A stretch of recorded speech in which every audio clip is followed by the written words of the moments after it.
me out now. Return of the smooth operator. Shawty on repeat. I say sleep later. This another favor. Consider me your neighbor. Lost a lot of fam in pursuit of the paper. She gon' catch the vapors when we slide by. The way I speak my mind, it's like I peak my prime, but I ain't close. I cruise through the night air. Fantasy a dream. Real world is a nightmare. Like Claire battling the brainless. Learn to live shameless. Talk about me a lot, but claim that I'm nameless. You aimless. So I'ma style on them. They washed up. It's a rap. Throw the towel on them. Gaining miles on them. Otakus for the win. Tacos, it depend on the mood that I'm in. Like Finn when it's time for adventure. This some new blue. Get ready to enter my mind for a few.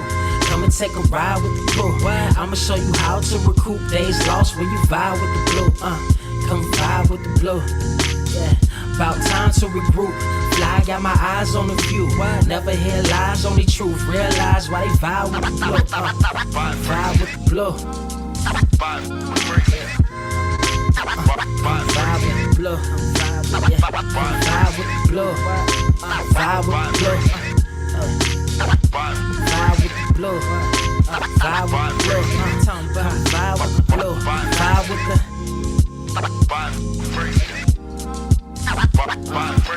vibe with the sky. Wait, you know the rest. I'm blessed. I see you frontin' like you ain't impressed, but I still get requests. I'm playing Zelda on the GameCube. I quit spamming my music. Don't ever try forcing the links. That's a high rule. The wind waker, Mother Nature on my side too, controlling the elements. Go and check my avatar. I'm arrows ahead. Get the point moving forward. The battle scars accumulated over time are reminders of what I went through as a minor, but made me a grinder.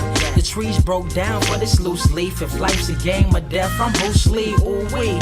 Lose sleep on the regular, trying to get this word out. Then I crash nebula. Wish I had a very odd parent, maybe two, but it's cool. Everybody pays dues. Now it's time to make moves. Granny didn't raise me to lose. Think I'm in the mood for a cruise. Wanna ride? Come and vibe with the blue. Come vibe with the blue. Come vibe with the blue.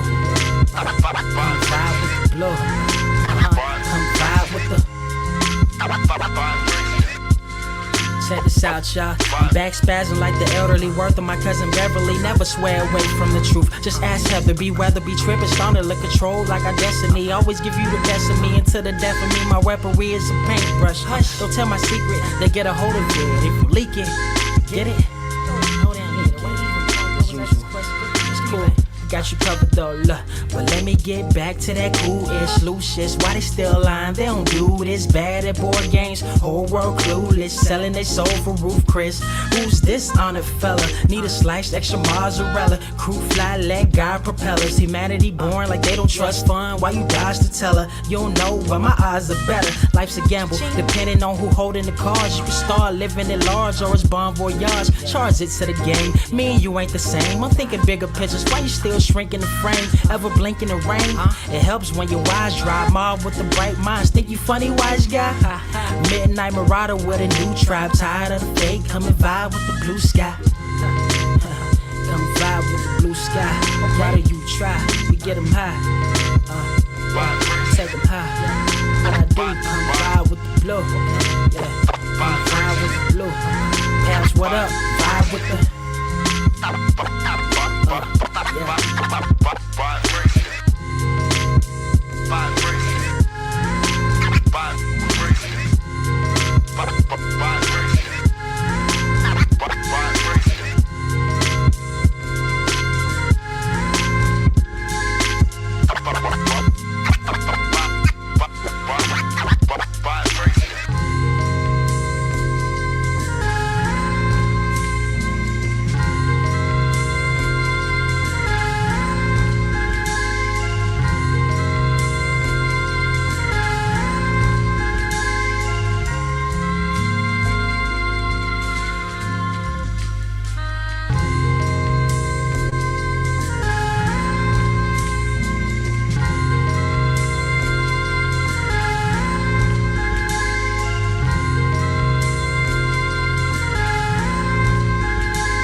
Wise grass only greener when it's fertilized.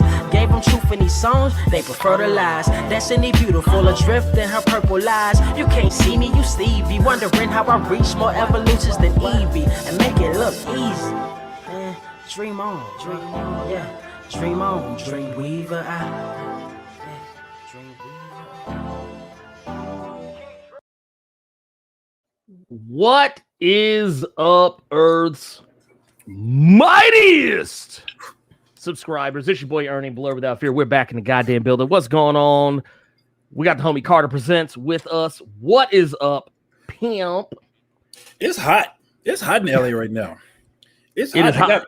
I got my windows open, but there is no wind blowing, no breeze. I got a fan in front of me blowing hot air, and I'm drinking. So I'm very hot. But it's positive vibes all around today. It's going to be all right, though. It's going to be all right, though, because you know what? It's Blerd Cave time, baby. It's Blerd Cave time. God damn it. I forgot to turn my goddamn lights on. That's how you know I'm wilding today. Yeah. My boy is out here. Where's your red room right now? Dude, right? You know what? Here, hold on. Wait a minute. I got the red room right here. Hold on. Wait, we got here. Bam! Look, we got that one. And then, oh, shit. I said red room, not red wall. This is not the PBS, this is not the PBS cartoon. We ain't talking about red wall. Where are the mice? But that's all I got.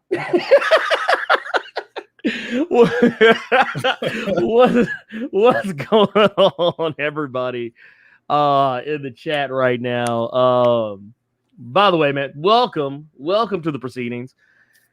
Whew, man, dude, it has been a weird ass week. Yes, it has. Yo, but that's gonna be all right. Yes, it has. Because I got my ice cold pop. That's right, I called it a pop. Yeah, this is 2021. People don't say that anymore. Damn. Mm-hmm. Well, you know what people do say? What do they say? They say, we got Gabriel Knight in this motherfucker. We got Bart Allen straight up out the goddamn Speed Force. I see Hugh Ratcliffe Jr. Also see BKS Ford. Jason Ware in the motherfucking building. SFC Cape Killer in the motherfucking building. I also see Rico Macadori up in this motherfucker. I see TNT. I don't even know if that's actually how it goes. Anyway, Cyrus Uchibaru up in this motherfucker. We also got Perfect Entropy official in here. We also got Rain Deb Joys up in here. Wilbur Robinson up in this motherfucker. We also got Artie Aaron 70 from across the goddamn pond. We also got the true Pharaoh, the truest of pharaohs in this motherfucker. We also got Carlos Johnson. We got Jerry Maurice, Trip 08201 in this bitch. We also got Cornelia Samuel. I see Soulless Bankai, Mailman, Nick D. Who else is this up in here? Carter Presents. That's you. I see LJ Mac 03. So I see the T1000 still out here on the hunt for John Connor. Don't give him any information. He gonna kill you. John Smith is in this motherfucker. We also got Coach Vic 7. We got Black Panther's wayward cousin, the Red Lion. We also got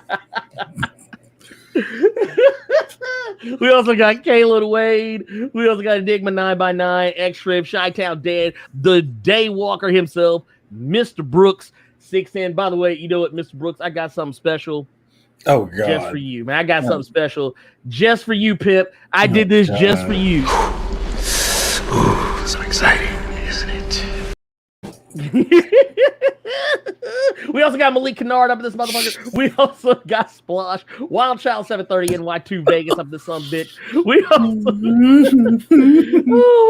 we got Giovanni Bahena in here, Ibrahim Robinson, Ricky Domo in the building, Sam Karanja.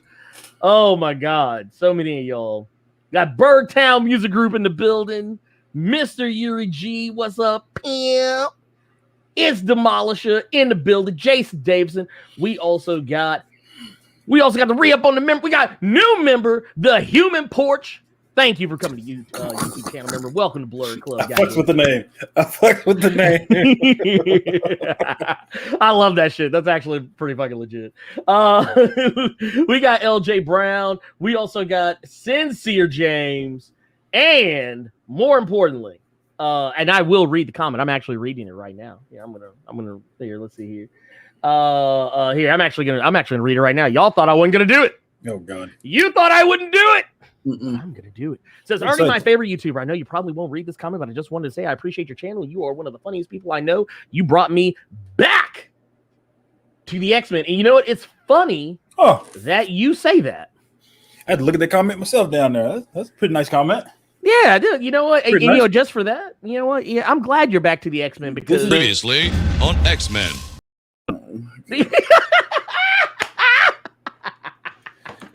He is like a little kid who gets a toy. He won't leave that toy the fuck alone for hours on end. I'm waiting for him to get bored with it. He's you're a child. You're an actual child. No, never. Also, we got the super chat from the homie Trip 08201, $4.99 coming in saying just showing some love before the Black Widow spoiler talk stars. P.S. Dean Cain and Stephen Dorff are just a pair of washed white actors. You ain't lied. Yeah. You ain't lied.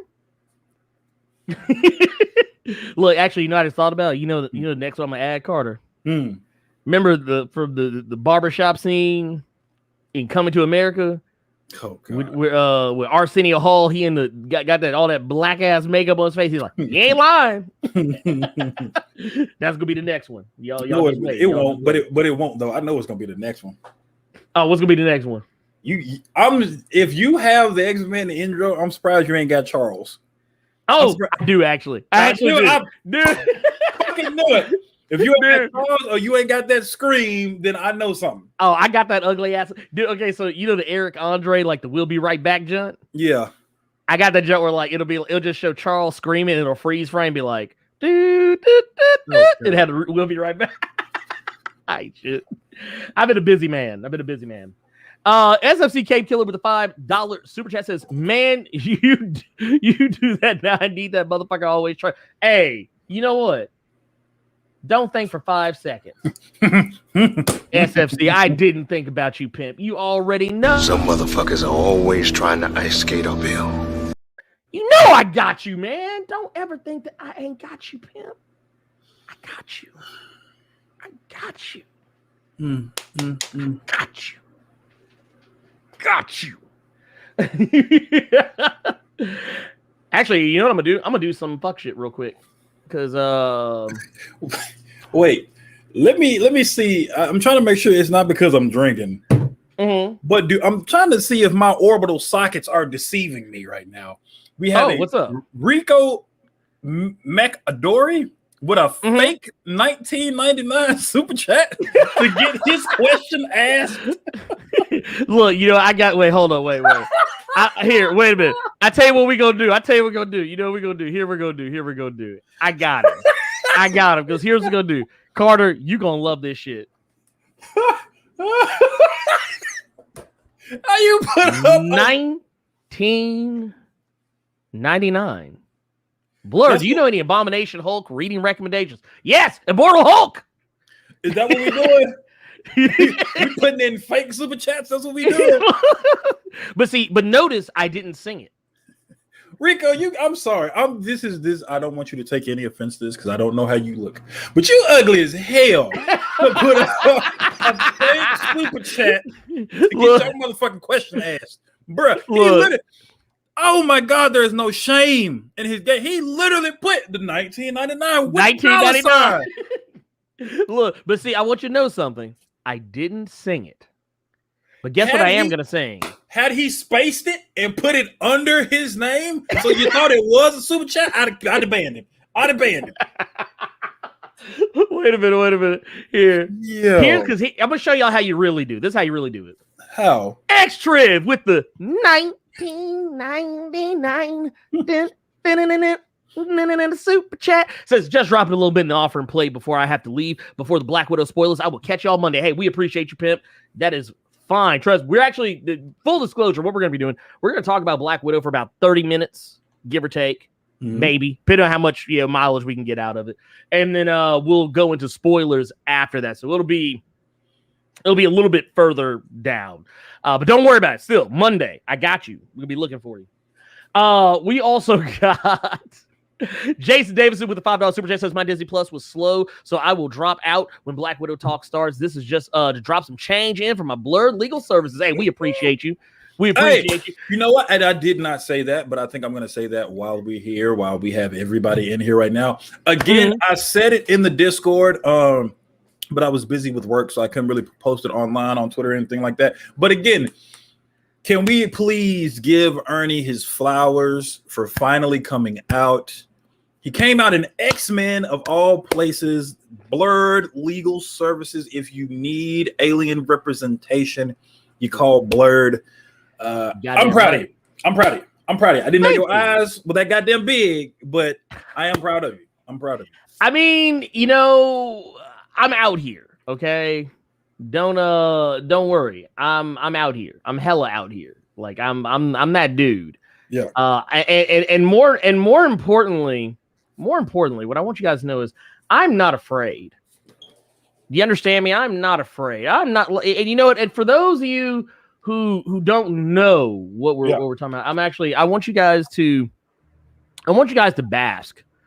I want you guys to bask in the glory, as it were. But right here. I want you guys to see it right now. Make sure. I want you guys to know, please, contact me if Araco has caused you any distress. If you are upset, if you are apoplectic at the fact that mutants have commandeered Mars, they've stolen it. Hashtag big words. Hashtag big words. Apoplectic is really just a $40 word for piss the fuck off. Like irrationally piss the fuck off. Like you ever see like when you see the motherfuckers on Twitter and Instagram or YouTube. That's what that is. That's the face they make too. That's the face. That is the face they make. Okay. That's the face they make. They're probably gonna make the face I'm making because it's hot as hell up here right now. I'm fucking the fuck out of this face. Oh my god, dude! I swear, I don't. You know, okay. I see. Wait. Someone asked if if I can run the Goofy track. Oh, excuse me. You know, okay. So here's the funny thing: we're doing things a little bit differently, and that's the one thing that I actually have not set up. At least not in terms of having it like ready to go like off the rip at a moment's notice. However, I got you, Pent.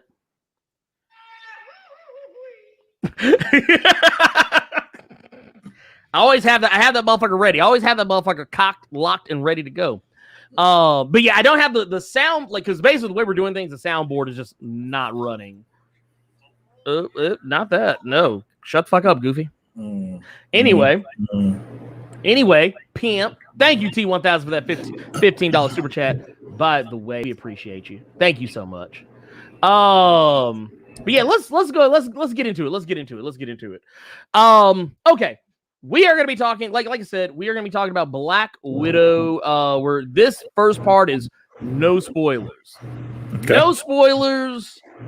We're not talking about spoilers. It's going to be spoiler free for this first little bit, and then I will let you guys know when it's time for y'all to get the fuck out of Dodge if you don't want spoilers. Yeah. Okay, so let's go ahead and like off rip. Here, get that out of here. Off rip, Black Widow, which for those who are not aware, directed by Kate Shortland, who I don't think I've ever actually seen any movies from before, not to my knowledge at least. If I have,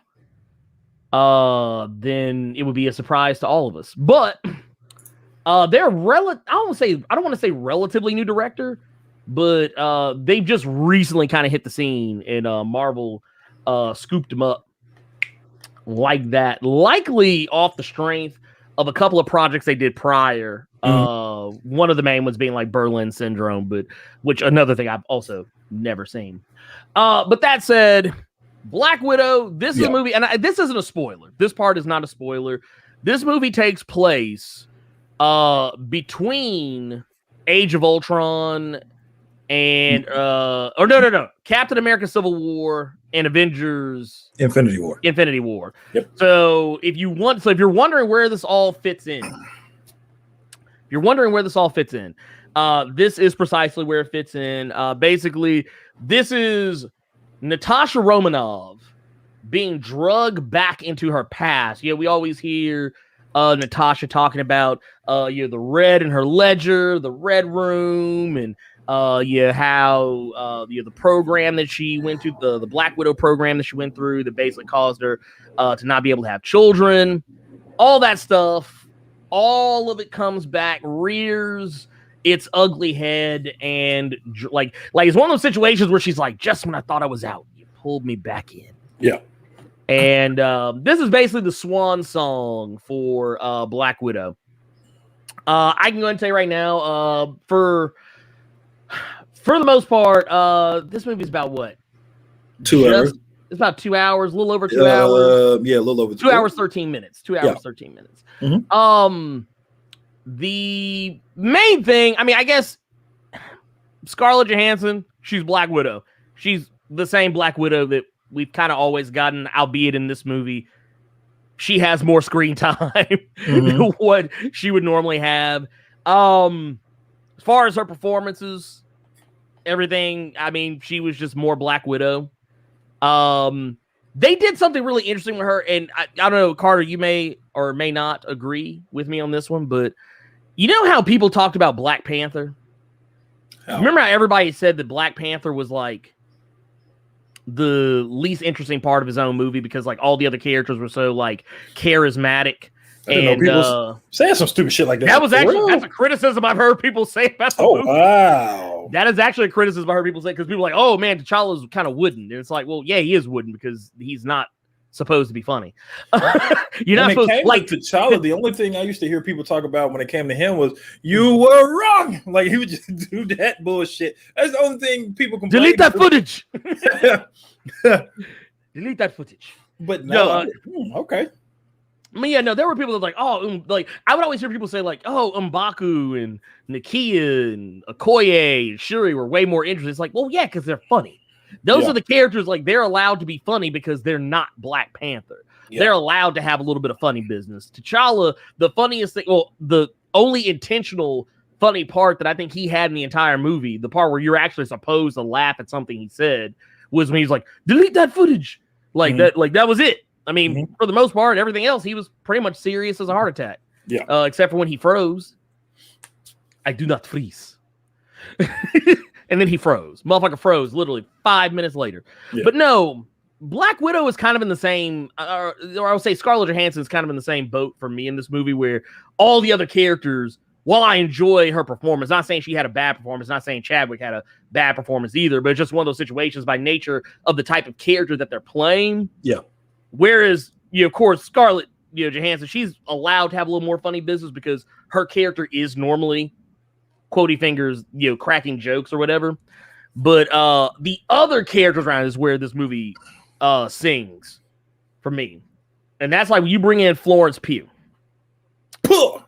It's Pugh, God damn it. I heard her say it. Is that what it is? It is Pugh. It is actually Pugh. I never knew what it was, so I just used to piss people off on purpose and just say Pugh. Like somebody getting punched in the stomach or something. I also heard Stephen Colbert say Pugh, and she did not correct him. So I assume that is what it is. But no, it is Florence Pugh, who is playing Yelena Belova, who is, for those of you who are comics fans, basically, she's Black Widow too. She's the blonde Black Widow that we see in the comics from time to time. Also kind of had a little bit of a, she kind of, to me, got a bigger role during Dark Reign. She popped up a little more because I think she was on the Thunderbolts around that time. Give or take, but neither here nor there. That's not really what's important. Though that will come up later. That'll be homework for later. Because there is some stuff that comes up regarding some things about her future. But Yelena is probably my, like, short of Red Guardian, my favorite part of the movie. Yeah. Like, what did you think about? I mean, tell me what you thought about Natasha first, but yeah, what did you think about Yelena? If I'm telling you about Natasha, I have to tell you about the entire movie. Not spoiler wise, but right. The movie annoyed me. Okay. One reason being not the fault of the movie. Mm-hmm. The first scene we get that lets us know where this takes place irked me. Okay. because Why is that? I saw someone say it in the chat, and I've said this on the show several times. Mm-hmm. Why would I think one of the reasons the movie is bombing is or that people are saying the movie is bombing is because of when the film takes place. Had this come out during when the move, like in between where it was supposed to, I think a lot more people would have given it some slack. Okay, what are you talking about though? Because I'm lost. So I'm lost as to what you're talking about. Well, I enjoyed the movie. It irked me where the movie took place because I felt like it could have been released back then. Releasing it after every other film, and my one complaint with this movie is that we're giving Scarlett Johansson her flowers after the fact. I hate when shit like this happens. Like when a musician passes and they get a Grammy all of a fucking sudden. Heath Ledger bites the bullet. Now he gets an Oscar for Joker and shit like that. Okay. I hate that this was a fun movie. I like Scarlett Johansson, and it's just more of her Black Widow. It's just more than one of the jokes in the movie. It was more than what we see in other films of just her posing. Right, that's a huge joke. That's a running gag in the movie, is like her doing the pose every time she falls, like she lands. Yeah. Like she does the super. Basically, they're making fun of superhero landings. Is what they're doing. And I will say this though. I will say this, but I'm gonna let you finish. You may want to get used to them prequels though, because Kevin Feige just recently came out and said they are very likely going to do more prequels, and that's fine. It's so just you might get an Iron Man 4. Well, you know what? No. So I don't mind that. It's just, and I'll tell you why I don't mind that, because we've already seen other films with them. This was her first one, and it's probably unless they're gonna do more of this. This is gonna probably be the only one. Okay, but not prequels. More prequels. Well, not. But my thing is, it seems like she's done in the role. Like her and Robert Downey Jr. and Chris Evans, they bowed out. So my complaint with one of my biggest complaints with the film is just I hate that we couldn't get more of this, because I enjoyed what I saw in this film. Okay, well, I mean, I don't know. I'm gonna keep my complaints just to what's going on in the movie itself. Okay, I agree with you. I do hate that the movie came as late as it did. It should have. We should have gotten this movie earlier. Yeah, and I think had we gotten it earlier, I don't think it would have been done as well, though. I don't think it would have been done as well if we would have gotten it early. I don't think it would have been done as well, because you got to think about the timing. Think about who was in charge when the movie. Because a lot of people don't know this. This movie was actually slated. This movie has been in development hell for a while.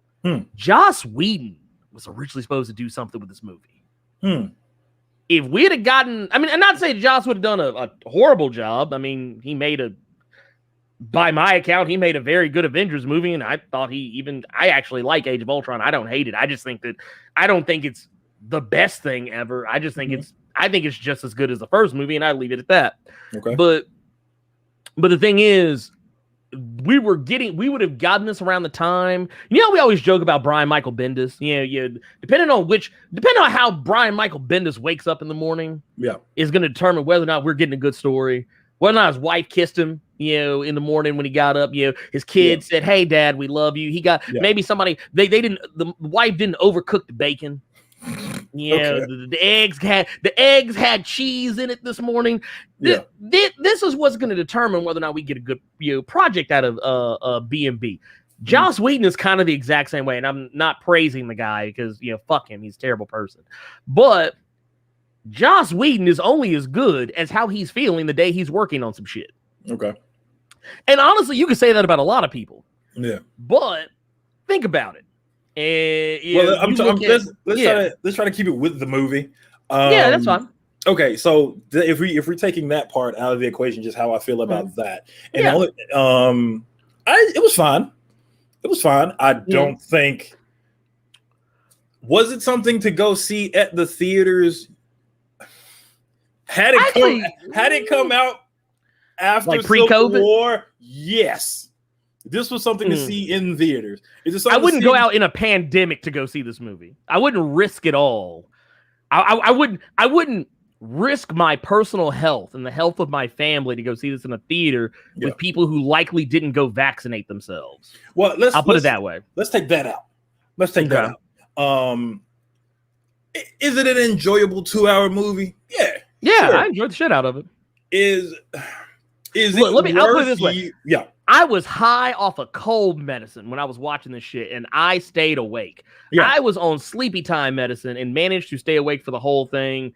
That's how good it was. Because normally, if you watch the Snyder Cut for 4 hours, you can sit through 2 hours of a Marvel movie. Yeah, I must say. Honestly, I would tell you. You know what, Carter? I'm glad you said that. Thank you for saying that. That's my. Can we put that on the back of the box for every movie? What? If you sat through 4.5 hours of Snyder Cut, you can watch this movie. Yeah. What was it? A fun action movie? Yes, it was. What do you think about the fight sequences? What do you think about the action sequences overall? I did like how some of them were. Almost like we're not blocking. Them have. Oh no! Nobody knew a back button. Even if this was an MK game, none of these motherfuckers was holding L2 at all. Oh no! You know what it was? It was like my wife. Me and my wife, we used to watch MMA together all the time. And one of the things we would always talk about, we always said we enjoyed watching the women fight more than the men because the women don't block. Dude, these heifers are throwing each other up against walls and slamming each other in the kitchen sinks. Yeah. I think there was one part of the movie where Yelena got flung up in the air and she came down and landed. Her back hit the corner of a table and then she flipped over. I was like, God damn. I said, if y'all heifers couldn't have kids before, y'all really can't now. Yeah, but I think this was let me tell you what it felt like. It felt like a movie that needed a sequel because this first one was really, really safe in what it did. Yeah. It did enough to entice you to want to see another one. If we do see another one, cool, but I highly doubt it's going to be with Scarlett Johansson in the role since we've all seen Endgame. When it comes to Yelena, I really didn't want to like her because as far as I was concerned, that was still the crazy white woman from Midsommar. That was still the crazy heifer from that movie. So I didn't want to like her at all. But I did it. She was one of the more enjoyable parts of the movie. When it comes to Red Guardian, I just like that Hopper is getting a Marvel check. Dude, oh my God. I just like that Hop is getting a Marvel check because Hellboy did him dirty and we got to do something while he's stuck in Russia with the fucking Demogorgon. I just like that Hop is getting a check. Oh, also, you know what I thought about too? I was like, he probably just walked off the set of Stranger Things and came right on over. Yeah, because that's that Hop stomach. Movie. That ain't the Hellboy. That's Hop stomach. Dude, he ain't cut no more. Dude, okay, here's my favorite thing about David Harbour in this movie. Yeah. He don't give a fuck. He does not give a fuck. That dude literally, you could be going through some existential crisis, and this motherfucker be like, "You remember when I fought Captain America?" I'm gonna tell you, he was a fool until you called him one. Yeah. Oh my God. He was like Joe Pesci from Goodfellas. So I'm funny. And then he break your shit. The way he oh my God. But yeah, Red Guardian, he was really good in here. This isn't a spoiler, this is more of an Easter egg. I did laugh at the Crimson Dynamo line. Yes. Dude, I thought that, and I love how he responded to it. Like basically letting you know that motherfucker is for real. Yeah. Yeah. Let me ask you this. Because I think it's easy to say that, like, I can say with all affinity that Florence Pugh and David Harbour are my favorite parts of this movie. Straight up, hands down. Even though Yelena did work in this movie, just coming from the action scenes and things like that. I know I just said I love that Hopper is getting a Marvel check. But if you're supposed to be the Russian Captain America, I'm really expecting you to hold your own, Doc.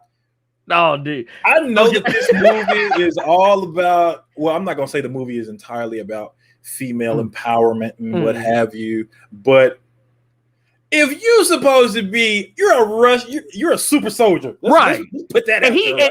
And he's not a half-ass super soldier, mind you. He's not a half-ass super soldier. We see early on that he clearly has the same level of strength as Captain America. Yeah, like he is on par with Captain America at the very least in terms of physical anything. But it's just that's the one thing that I did not like about the movie. We have all these women in the film doing their thing, which is great to see. But if you're gonna have, if that was the case, he shouldn't have been Red Guardian. If he was just gonna get whooped the way he gets whooped, I know he's been in prison. I get it. So he's gonna be rusty and things like that. But you're still, and he's gotten fat. He's gotten fat. But my thing was, you're still the Russian, or you were the Russian Captain America. Yeah. You have to have some kind of muscle memory or something. You don't have to get whooped and it be funny in every scene you in. Right. Okay. So that, especially with how he's introduced with the scene in the beginning of the film. Yeah. So that was one thing that I will say about it. When it comes to what do you think about Rachel Weisz? What do you think about Rachel Weisz? I could remember her name. That's what I was trying to think. Cold. Russian motherfuckers are ruthless, yo. Dude, I ain't gonna lie. I didn't know if I would like her in this movie. Here's like, I know it makes it sound like I don't think anything of her because I'm like, oh yeah, David Harbour, Florence Pugh, they're the best parts of the movie. It's not to say that Rachel isn't doing her thing. She's doing her thing. It's just that very you can't. One thing is, you can't really talk about her in this movie either without really giving up some shit. Well, it's not even that. It was more so just I think she is cold. She cold in the motherfucker. Yeah, but I don't mean cold as like Yelena beating the shit out of like 4 or 5 people. No. I mean just like her character as a person. She is just cold and just A to B. She like, no, this is this is how we do this. Yeah, so I liked her because she did the character right, but it was just like, holy shit. And it was good to have her. And then you have Red Guardian being the goofball. Then you have Yelena that's trying to be serious, but will then turn back into how she used to be, that she's the youngest. And then you kind of, there were moments, I will say this, because you were bringing up Black Panther earlier. There were moments where Natasha was a bit of a secondary character or a third character. Yeah, no, definitely. In her movie. I will say I would, even though I did not want to like this crazy white woman at all, Florence Pugh was the best. She was one of the better parts of the movie. She's the best part of the movie, in my opinion. I don't disagree with you. I don't disagree with you on that. Yeah. So yes, do I think this was a good movie? It's a good, safe movie. Do I think you should spend $30 on Disney Plus? That's some shit I didn't know until he told me. I did not know y'all were having to spend another $30 to watch this shit. Oh yeah. So I will. Here's how I justify it for myself. Okay. If I would have went to the movie theater, if I would have taken my wife, both my kids, I've already spent over $30 right there. Now, if you a single man or a single woman or a single cosmic being, you spending $30 to sit on the couch and watch some shit, and you ain't got no food in the fridge. Get the fuck out of here. That's highway robbery that Disney is charging you off of that. So, will I tell you ought to spend $30 on Disney Plus? Absolutely not. It's getting Carter's online stamp of approval. If there are other means for you to watch this film. Oh, I will just say that I am all for watching the movie. I enjoyed it. You know what? I can't really talk about the things I don't like about the movie without going into spoilers. Yeah. Real quick before we jump into spoilers, though, I do want to answer some super chats. We got the Truth Error with $15 super chat says drops of coins for Planet of Rocco Crow Defense Fund for Mutandom. You goddamn right. We've also got T5 the Great with the $5 super chat says, hold up, how the fuck you send a fake super chat? Is that the fake starter jackets back in the day? Blerd on brothers, y'all doing the Lord's work. I remember those. Dude, do you remember them shits? I remember those. Because the color on them, you can just peel the motherfuckers off after a while, work around in them too much. Well, and then the starter symbol. I remember something about the starter symbol. Like it was always smaller. Because the starter zippers were big as fuck. Those things were about as small as they want to be. Zipper big, starter symbol, smaller motherfucker. Yep. Studio Vexer coming through with the $10 super chat says, my dudes, just showing love. Y'all two even had my non-comic reading wife laughing along with you last week. For that, I will always show love. Hey, we appreciate you. Thank you so much for that. Hey, we just out here trying to do the thing. Just trying to do the thing. Yeah. That's all we're doing. Doing the thing. That's all it is. You know. Here, I'm trying to go back because I may or may not. Let's see here. I'm gonna go back and see if I can find some of them. I don't know. Carter, do you see any super chats before Bergtown Music Group? Other than Studio Vexers? No. Okay, cool. I was making sure I didn't want to skip anybody just in case because I kind of lost part of the chat there for a second. Yeah. Bergtown Music Group with the $4.99 super chat says, so T'Challa and Nakia just go save a convoy of extras from being recast in Black Widow. Dude, there were a couple of I was like, what the hell? Look, we already know that Marvel recast Asian actors to come back and play other roles like we ain't gonna know. They did cast Michelle Yeoh in Guardians of the Galaxy Volume 2 in a cameo, and they ain't gonna have that heifer in a whole ass role in Shang-Chi. They're gonna turn around, have Gemma Chan as Dr. Minerva and Captain Marvel. They're gonna turn around and have this heifer as the main character of the Eternals. Lord, get me up out of here. They act like we don't. That's like the way they be casting. Was it Jamon Hansu?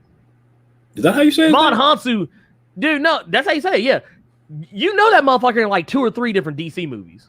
Did not know that. Anytime I picture him, I always picture that scene from Blood Diamond, like the gif of him screaming and shit. Yeah, with the holla. Yeah, I always picture that shit every time I see that actor. And please, people, I see people in the comments. Listen to me. I am not trying to make this a thing about a feminist SJW agenda and all this shit. No. Don't start that. This was a Black Widow movie. I knew what this was going to be. Going in. I'm not saying it was going to be a feminist SJW movie. I'm saying this was going to be a movie about Natasha and other Russian female assassins that got fucked up the same way she got fucked up. All I'm saying is for that character of the Red Guardian to be on par with Captain America and for him to get worked as much as he got worked, I don't know about that. Well, and I'll also say this. I'll say the same thing I tell other people. The movie is called Black Widow. Yeah. And so I expect Black Widow and any Black Widow adjacent characters to get at least some level of screen time. I am saddened by the fact that David Harbour didn't really get to do as much as I would like. Exactly. And I just don't like how much of a pushover. Like, come on now. Yeah, he didn't. Come on now. He didn't, like, even if he got his ass whipped, I wish we could have gotten to see at least a little bit more of that ass whipping because we really don't get to see much of it. At least, and now that is also to say, the reason why we're talking about him getting worked the way he did is what we're going to be getting into with spoilers here in a sec. We're gonna finish these. If you're gonna get kicked 6 times, at least block the 5th one. That's all I'm saying. Please get the 5th one, at least. Just catch it and then catch the other foot in the mouth. That's all I'm asking. Exactly. CT Cook with the $5 super chat says they need to change that Power Ranger look at Taskmaster outfit. That costume was hot garbage. Were people saying that when the fucking trailer came out though? Because as far as I remember, everybody was giddy that it was Taskmaster. Well, no. I actually do remember people clowning the costume on Twitter. Like they were, because people kept saying that Taskmaster looked like Lord Zed. I do remember that. But here's the thing, though. The costume, while I do agree, I wish they would have went with a costume more similar to what we saw in the Avengers game or the Spider-Man game on PS4. That's what a lot of people started saying on Twitter. I started seeing that a lot, saying that the Spider-Man Taskmaster was better than Black Widow's. But and once again, I don't want to talk about Taskmaster just yet till we jump into spoilers. We'll get that after we get through these super chats. But I will say you can talk about him without the spoilers. That first scene. I will. Okay, yeah, we can say that much. I will say this: the costume, garbage. The execution of the character, as far as the action sequences go, chef's kiss. Yeah. The portrayal of the character, that's what I'm gonna save for spoilers. Okay. So we can talk about that. I thought it was cool. Like, if you go back and watch this movie, you will be able to see multiple instances where you could be like, that's Bucky's move. That's Cap's move. That's Black Widow's move. That's Black Panther's move. She does a black or who is that? What's I keep wanting to say Scarlett. Natasha when she was fighting Taskmaster, and she goes to do a move. Taskmaster you talk about that Frankenstein try to do that Hurricane Rana. That motherfucker whipped that motherfucker around, like he was like, oh. So yeah, that part I thought was dope. Like as soon as she would do something, Taskmaster would come right back with it. Always. And thing is, like I said, every time, if you really pay close attention, there's even a point, and you can see this in the trailer, so this isn't a spoiler, but when they're doing the whole free fall scene, when Taskmaster's doing the free fall, watch the maneuvering the Taskmaster pulls off. Watch the maneuvering. It's a very Iron Man maneuver. And the thing I think that's so funny about is the fact that motherfucker ain't flying. They're just diving. They're free falling. But they do the Iron Man thing. I thought it was pretty cool. Scott Yard with a $10 super chat says, morning, gentlemen. Just glad to be here and with good company. Hey, we are glad to have you, Scott. Thank you so much for dropping in. Of course, always happy to have you here in the Blerd Cave chat. Thank you so much for pulling up.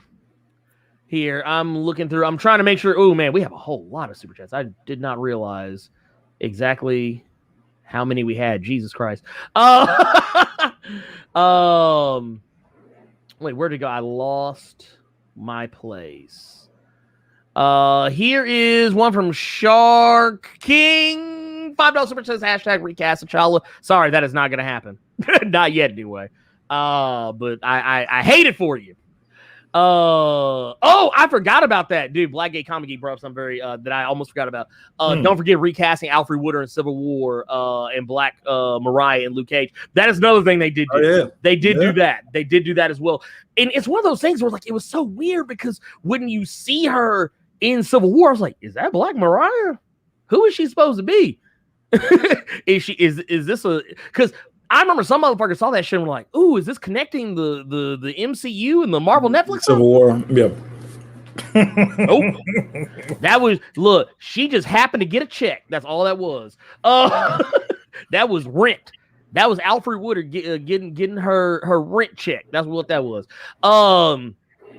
K-Pop with the $2 super chat says, Black Widow sucks. Should have done Winter Soldier Black Widow movie team up. Nah, I mean, that would have been fine, but I'm good. It sounds look, and you know what? Here's the thing, and I don't want to be ugly when I say this, but most of the people I've come to find that don't like this movie come from a very specific demo. That's all I'm gonna say. That's all I'm gonna say. Is it an enjoyable movie? Yes. I don't like the fact that Black Widow is doing all this work in this movie. We see Yelena, we got just doing all this shit. And it, you know what? It makes you. I think it makes you a little bit more upset when you see her characterization in other movies, because she's capable of this. Well, she's technically gotten pretty solid booking in other movies. Because, like, remember in Avengers, that heifer literally. No, dude, think about it. Think about it. Who was the motherfucker who was actually using the Chitauri's technology against them? Okay, that was Black Widow. Okay, so let's wait. Okay, so that's Avengers. Okay, that's Avengers 1. Okay, give me another one. Okay, well, first off, Iron Man 2. She broke off a whole room of dudes like without even breaking a sweat. That's an introduction. I won't. That's introduction. That's fine. They have to make her look a certain way. But okay, I get it out. Iron Man 2 and Avengers. Give me another one. Okay, I get what. Okay, Civil War. She shut down Black Panther, so the gang could get away. Remember, that's the very same thing that William Hurt at the very beginning of the movie. William Hurt. That's why they're coming. That's one of the reasons they're coming after her. Okay, it's because she attacked. She kept T'Challa from getting past her. And she also broke off Ant-Man. Also, she fucked off what was it? Proxima Midnight. Now, granted, she also fucked off Proxima Midnight not only in the scene with Okoye and everybody else, but she held her own against Proxima Midnight in Avengers Infinity War in the beginning, in the earlier part of the movie. Okay. And I mean, granted, I could say that she sacrificed herself to save the entire universe in Avengers Endgame, but that's neither here nor there. That was trash. I said that before Black Widow even came out. I mean, that's fair. Trash. That's fair. But I mean, at the end of the day, what are we going to do? What are we going to do? We already knew how this was going to play out when we saw how Thanos got the stone. When Hawkeye and Black Widow went, we kind of knew somebody was going to have to go. Yeah. And I didn't think it would be Black Widow, though, especially with this movie coming. Because this movie just showed that woman can carry something. Yeah, well, I mean, of course she can. Of course. But here's the thing. You want to know? Okay, tell you what. I'm going to tell you my problem with Scarlett Johansson in the MCU. I'll tell you my problem with it. It doesn't have anything to do with her acting. Doesn't have anything to do with the accent been gone since Iron Man 2. Well, not only that, but that too. But the fact that she doesn't have superpowers. And you know what? Thank you for saying it. So many people complained about her in Avengers for that very specific reason. And the only reason they were doing that is because we are the world. Girls, this movie just showed she can hang. So I don't want to hear that shit you talking about right now. Because no. Movie just proved she can hang. She might get fucked up, but she can hang. She can hang. Literally. Well, think about it. In a world where, like, and I said this on Twitter, in a world where talking trees, gods, and talking raccoons exist, this heifer can fuck up just about anybody short of a super soldier. Like, if you are anything less than a super soldier, she probably gonna fuck you up. I didn't like the Proxima Midnight thing, though. I didn't like that because I don't think she should have whooped her. Okay, first off, let's be real here. Nobody should have whooped up on Proxima Midnight or Corvus Glaive. But that's a conversation for another day. King Kunta with $2 super chat. Florence Pugh with that accent. I mean, I didn't have a problem with her accent so much. I think she actually had the better accent than anybody else because everybody else in the movie's accent kept dipping. I respect. Which, by the way, Ray Winstone. Can we talk about Ray Winstone for a second? Completely shocked me from being. I did not know he was in this shit. Dude, Sexy Beast was in this motherfucker, and he wasn't even trying to have a fucking accent in this movie. Can we just go ahead and talk about that for a second? That dude didn't give a single fuck about an accent in this movie. If we just gonna talk about motherfuckers and their accents, that was just his regular ass voice. Because I've seen a lot of movies with Ray Winstone in it. Dude, he was literally that motherfucker just talking. You know what he was? You know what he was doing? That motherfucker they probably just woke that dude up and just said, "Hey man, come on and read these lines real quick." Hey, you got a suit. You got a put your Easter suit on real quick. Come on out here. Come on out here. Oh, you got that college ring? You said you got your college football ring? Yeah, put that on too. Walter Baptiste with the $5 Canadian says, can't say, but I want to contribute to the Hellfire Trading Company building fund. And we appreciate you, man. Always. Thank you for that, man. Look, y'all are just too great. Too great. Dude, we got £1 from Felix over across the pond, man. We appreciate that, man. Dude, because that's like $2 over here. Mr. Yuri said, Beowulf himself. Dude, right? I forgot about that shit. I forgot about that shit. He was Beowulf. Oh shit! I forgot about that movie. Yo, they said, "Nah, just come on in. Just come on in and do your thing, King." Oh my god! But didn't we say 30 minutes? We've been on this shit. This has been 53 minutes. We'd have been up. Well, it's because Super Chat's to push us over. Yeah. I'm trying to answer because I know what's going to happen. I'm gonna stop reading these motherfuckers and they're gonna back up on us. Is what's gonna happen. That's so. Let's go ahead. Let's try to get through these last two Super Chats. Lightning round. Okay. Shark King with $5 super chat says that was bullshit. She shocked him. That's not fighting T'Challa, and that was a weak way to stop him. Well, I mean, here's the thing though. Look, are you gonna throw hands with T'Challa? I ain't think so. Shut the fuck up. Nah. Wait. I told you give me some reasons. I told you give me reasons where Black Widow was just the truth, and that was one of those reasons. And then But here's the thing though. If you a regular ass human fighting a whole ass motherfucking dude with heart-shaped herb and vibe, what the fuck y'all think she was gonna do to the motherfucker? She shot the motherfucker. So here's my thing. Wait. I got a question. Who's weaker? Black Widow for shocking the motherfucker, or Black Panther for not having a fail safe against getting fucking shocked? Who's the idiot? Okay, thank you. I'm moving on. Black gay comic geek. How much better would it have been if Clint died as Sokovia, Quicksilver lived, and the choice on Endgame was between Wanda and Pietro, which could have led into WandaVision. She lost her vision she lost vision and her brother with a damn, she went blind and lost her brother. No. Actually, I'm not gonna lie. I kind of like that idea because that would have actually raised the stakes of WandaVision. Not saying that WandaVision didn't have high stakes, but it would have made the whole depression angle that she was going through that much more off the hook, in my opinion. But yeah, just throwing that out there. And yes, we appreciate you too. Fucked up ass opinions, but we love you too. Anyway, moving along. Spoilers. Taskmaster. All right. You can't really talk about Taskmaster. The thing that everybody's talking about with Taskmaster, and I will say this right now, I love Taskmaster. I think Taskmaster's an awesome character. I actually wish they would have leaned into the absurdity of Taskmaster in this movie, but this movie's kind of serious, so I kind of get why they stepped away from that. But I do wish we would have gotten the Taskmaster that was more from the comics and not what they came up with here. Like, let's just go ahead and say it right now. Carter, what did you think about the Taskmaster reveal? When I was looking at the credits when the movie started off, when I saw Olga Kurylenko was in this movie, I said, bet, I've seen her nudie in several movies and TV shows. What is she going to be doing in this? Taskmaster. Word? For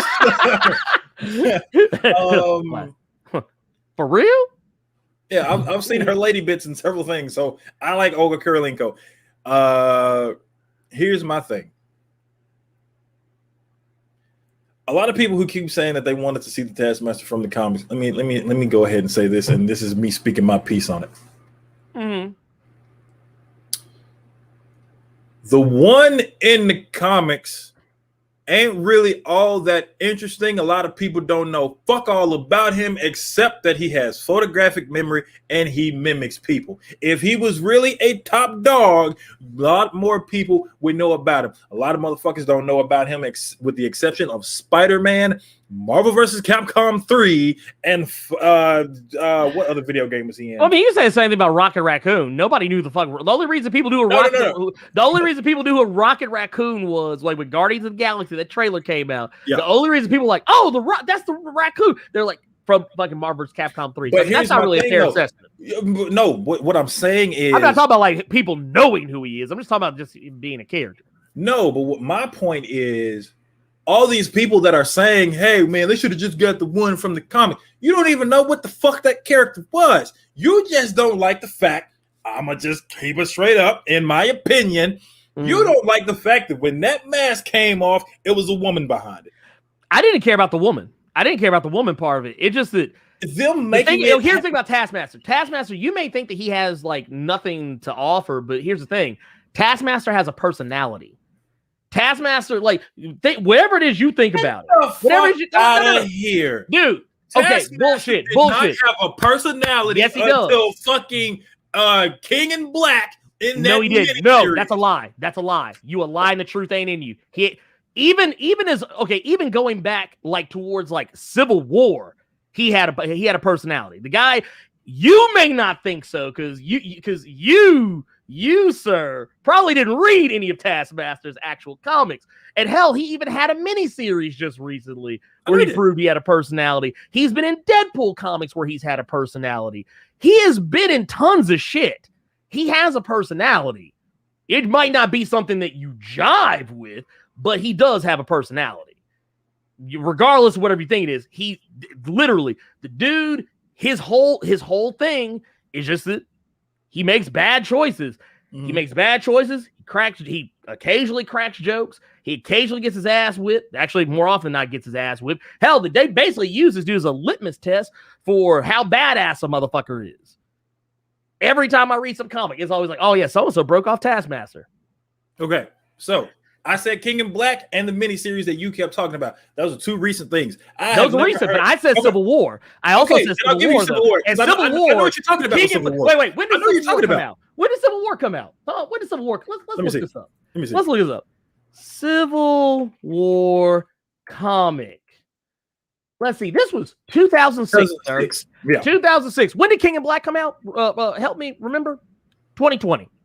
I was gonna say you ain't that damn old. You don't remember King of Oh, no, I was fucking with you. I was gonna say, God damn, Bernie. I would even go as far as to say he actually had a personality even before that. It may not be what you like. Mm-hmm. The thing is, you can't just sit up here. You can't sit up here and just say this motherfucker ain't got no personality. And when I say that, I mean what I'm trying to say is, okay, maybe that was the wrong thing to say. Let me say that was a very wrong thing to say. No.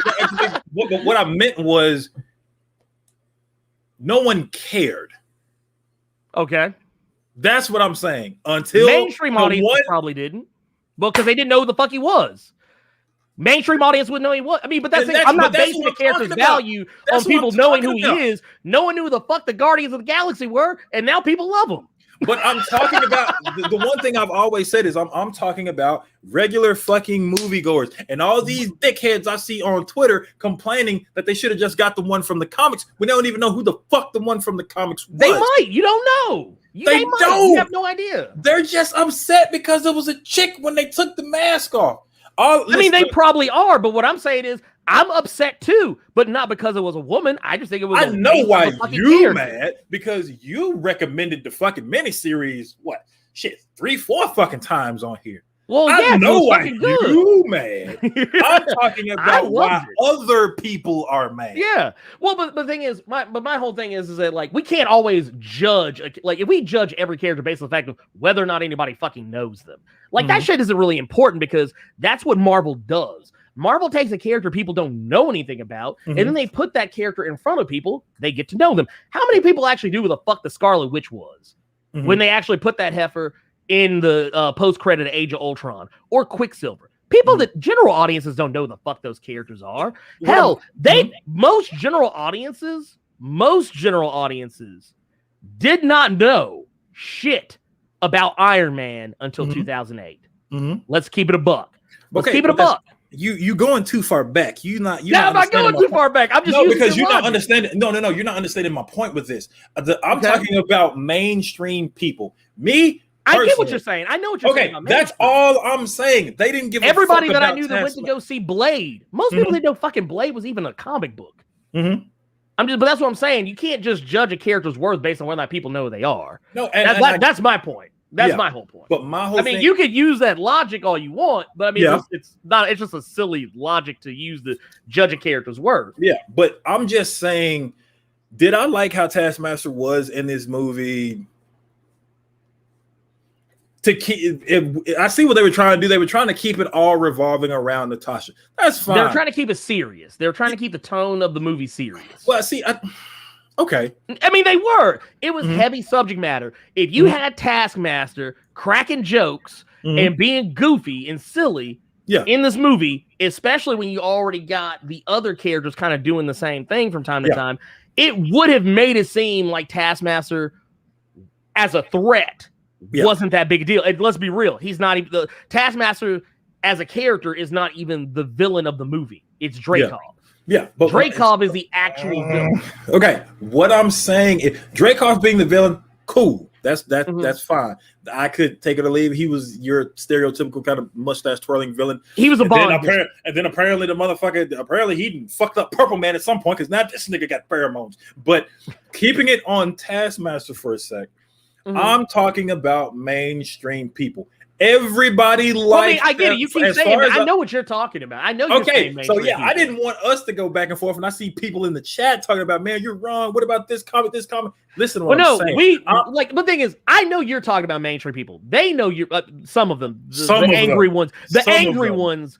It's usually the people who get it. They just shut the fuck up and be quiet. Yeah. But the people who don't get it will be the loudest ones. But what I'm saying is, I get it. You don't have to tell me that you're talking about mainstream. I get it. I just think that even a mainstream audience, like case in point, I will always use Iron Man as an example. In 2008, mainstream audiences had no fucking clue who Iron Man was.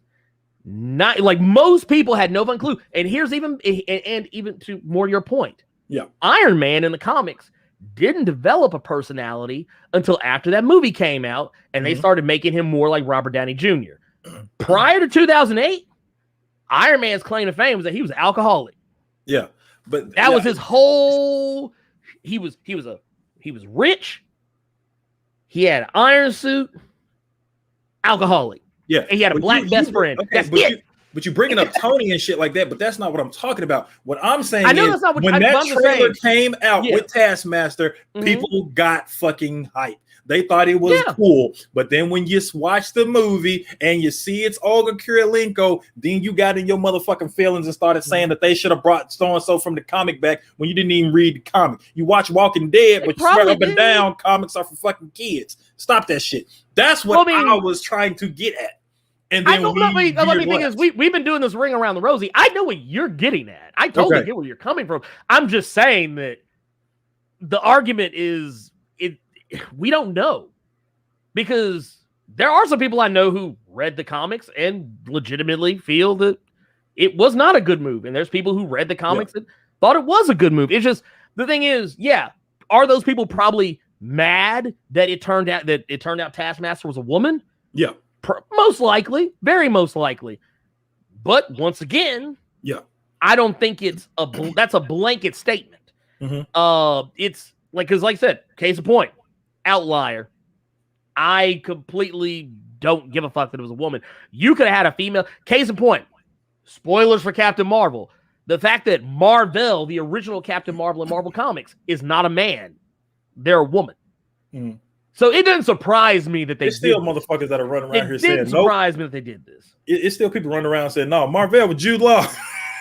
Lord Jesus Christ! Well, no, because I remember when the movie was before the movie actually like hit theaters, before anyone actually saw it to be able to say what is what. I do remember. I even thought I was like, "Oh, I guess maybe he's playing Marvel," and then you show up and you find out what was it, Annette Bening is Marvel. And you're like, "The fuck?"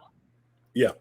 Because Marvel just doesn't give a shit. They take characters that are, for whatever reason, whatever they think they are, they say, okay, fine, cool, put them in. Okay, so we went on this whole thing. How did I feel about Taskmaster? I liked it when they took the mask off and revealed who she was. I can take it or leave it. Do I like that Marvel is still doing this fucking thing where you're just taking villains off the board? It still fucking irks me. That's so stupid. Well, I don't think she's taken off the board. I don't think the Taskmaster's off the board because they're not dead. But here's my thing: they may not be taken off the board, but at this point now, she's not going to be anywhere near the level that she was where we saw her. Now that she's not crazy and all that other shit like that, I highly doubt they're going to keep her at that same level if we even see this character again.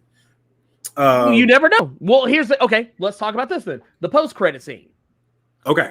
Let's talk about the post-credit scene real quick, and then we'll move on. Elaine Bennett is a motherfucker. Elaine wilding around here. Oh, yeah. Well, okay, so Kevin Feige recently came out and said that the only thing that affected the Black Widow filming process during COVID was the fact they could not get Julie Louis-Dreyfus on set. That was the one thing that changed. She was actually supposed to have a bigger role in the movie than just that post-credit scene. Okay. So what they did is they brought her in. Now, we've seen her in Falcon and Winter Soldier. She's playing, was it Contessa?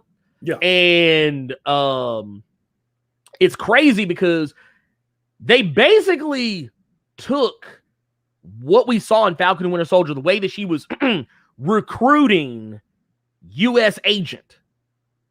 In the finale of Falcon, spoilers for Falcon and Winter Soldier, whatever. Anyway, it's spoiler section. Get the fuck over it. If you ain't watched it yet, you wasn't gonna watch it. Let's be real. But they took that pretty much the same scene and just flipped it around, but had it where Contessa is recruiting Yelena for her her own Avengers team, which a lot like. Is basically leading people to say, is this the Dark Avengers? Is this the Thunderbolts? I don't think it's going to be the... Like, what is it? Like, honestly, I kind of want it to be the Thunderbolts. I do too. I want it to be Thunderbolts because I think having a Dark Avengers movie would just be dumb. But yes, I would agree with that. Honestly, the Thunderbolts are your Dark Avengers. Yeah. I think a lot of people look at that shit like it was one of them Uwe bootleg Redbox movies. They see Dark Avengers somewhere, so I don't. Wait, Asylum? Is this an Asylum film? Hold on. But no, I personally, I feel like, okay. So Phase 4, multiverse. Young Avengers, evil government shenanigans. That is basically what you're getting in Phase 4 as far as, what you can expect to see. Because this Black Widow actually ties more into Falcon and the Winter Soldier than any other thing that's going on in Marvel right now. At least with that post-credit scene. That means we're getting more Yelena. We'll see more U.S. Agent. We'll likely see other characters. I would not be surprised if maybe some other characters. We know Abomination is back, so yeah. You never know. We could be getting Thunderbolts. So let me answer this question real quick that I see in chat from TMDW. They made Taskmaster a woman. Why? Story-wise, it's because the bad guy that Natasha has been trying to kill, had the red in her ledger, this, that, and the third. That's what she used to get into S.H.I.E.L.D. And in order to kill him, he was in this building. Natasha blew up the building that also had the man who she thought was in there and her daughter. They made that daughter Taskmaster. They were trying to keep it, like Ernie is saying, they were trying to keep it serious, but at the same time, they were trying to keep it with Black Widow, not have some just outside motherfucker be Taskmaster. Yeah, some random dude you never heard of before. Yeah, keep it in-house. Females that are being mind controlled and fucking assassins, keep it in that same wheelhouse. That's why she was made a villain. So that part, that's fine. That's fine. Right. Yeah. Like I said, I didn't care about that shit. I really did. Yeah. Fuck it. If it's a woman, I don't give a fuck. Yeah. Because to me, it's more the attitude of Taskmaster. Like Taskmaster's an ain't shit motherfucker. Like just straight up and down. Yeah. Taskmaster's type motherfucker who literally just show up and be like, oh shit, it's a job. Okay, cool. I'm gonna take you out. Oh shit, this shit's too tough. Nah, fuck it. I'm out of here. I'm a roll. But I just don't see Olga, Kurylenko having that same type of, mentality if the character comes back. No. But the only reason I say that she won't be anywhere like she was in Black Widow is just because they tend to do this in a lot of media. If someone's a villain and they become a good guy, they're nerfed. That's what I'm talking about. Yeah, well, but you know why they do that though? It's the whole mentality. Like case point, Winter Soldier. Winter Soldier was cold in the motherfucker in Captain America: Winter Soldier. That motherfucker got unbrainwashed, and that motherfucker be getting his ass whipped in Falcon: The Winter Soldier on the regular. That's why I say that she's not going to be on the same level. But the reason behind that is because when he was Winter Soldier, motherfucker was brainwashed. He wasn't thinking; he was doing shit. But now when they're not brainwashed, they're like, oh shit, I'm actually thinking about what I'm doing. I'm actually trying not to hurt people. Yeah, whatever. That's why that's the reason. That is the writer's reason for why that usually happens. But whatever. Like it's like Vegeta in Dragon Ball Z. I was gonna say Vegeta. He's trying to be a better person. He's trying to be a better person and not trying to be an evil, conquering, genocidal dictator. He just want to take Yamcha's girl. That's all. I mean, that's fair. That nigga got killed by Cyberman. Come here, girl. Look, let me tell you something. Pussy will change the way you feel about shit. Bulma got that box, apparently. Like, Bulma is basically Erykah Badu around this motherfucker. You saw how Erykah Badu fucked up Common.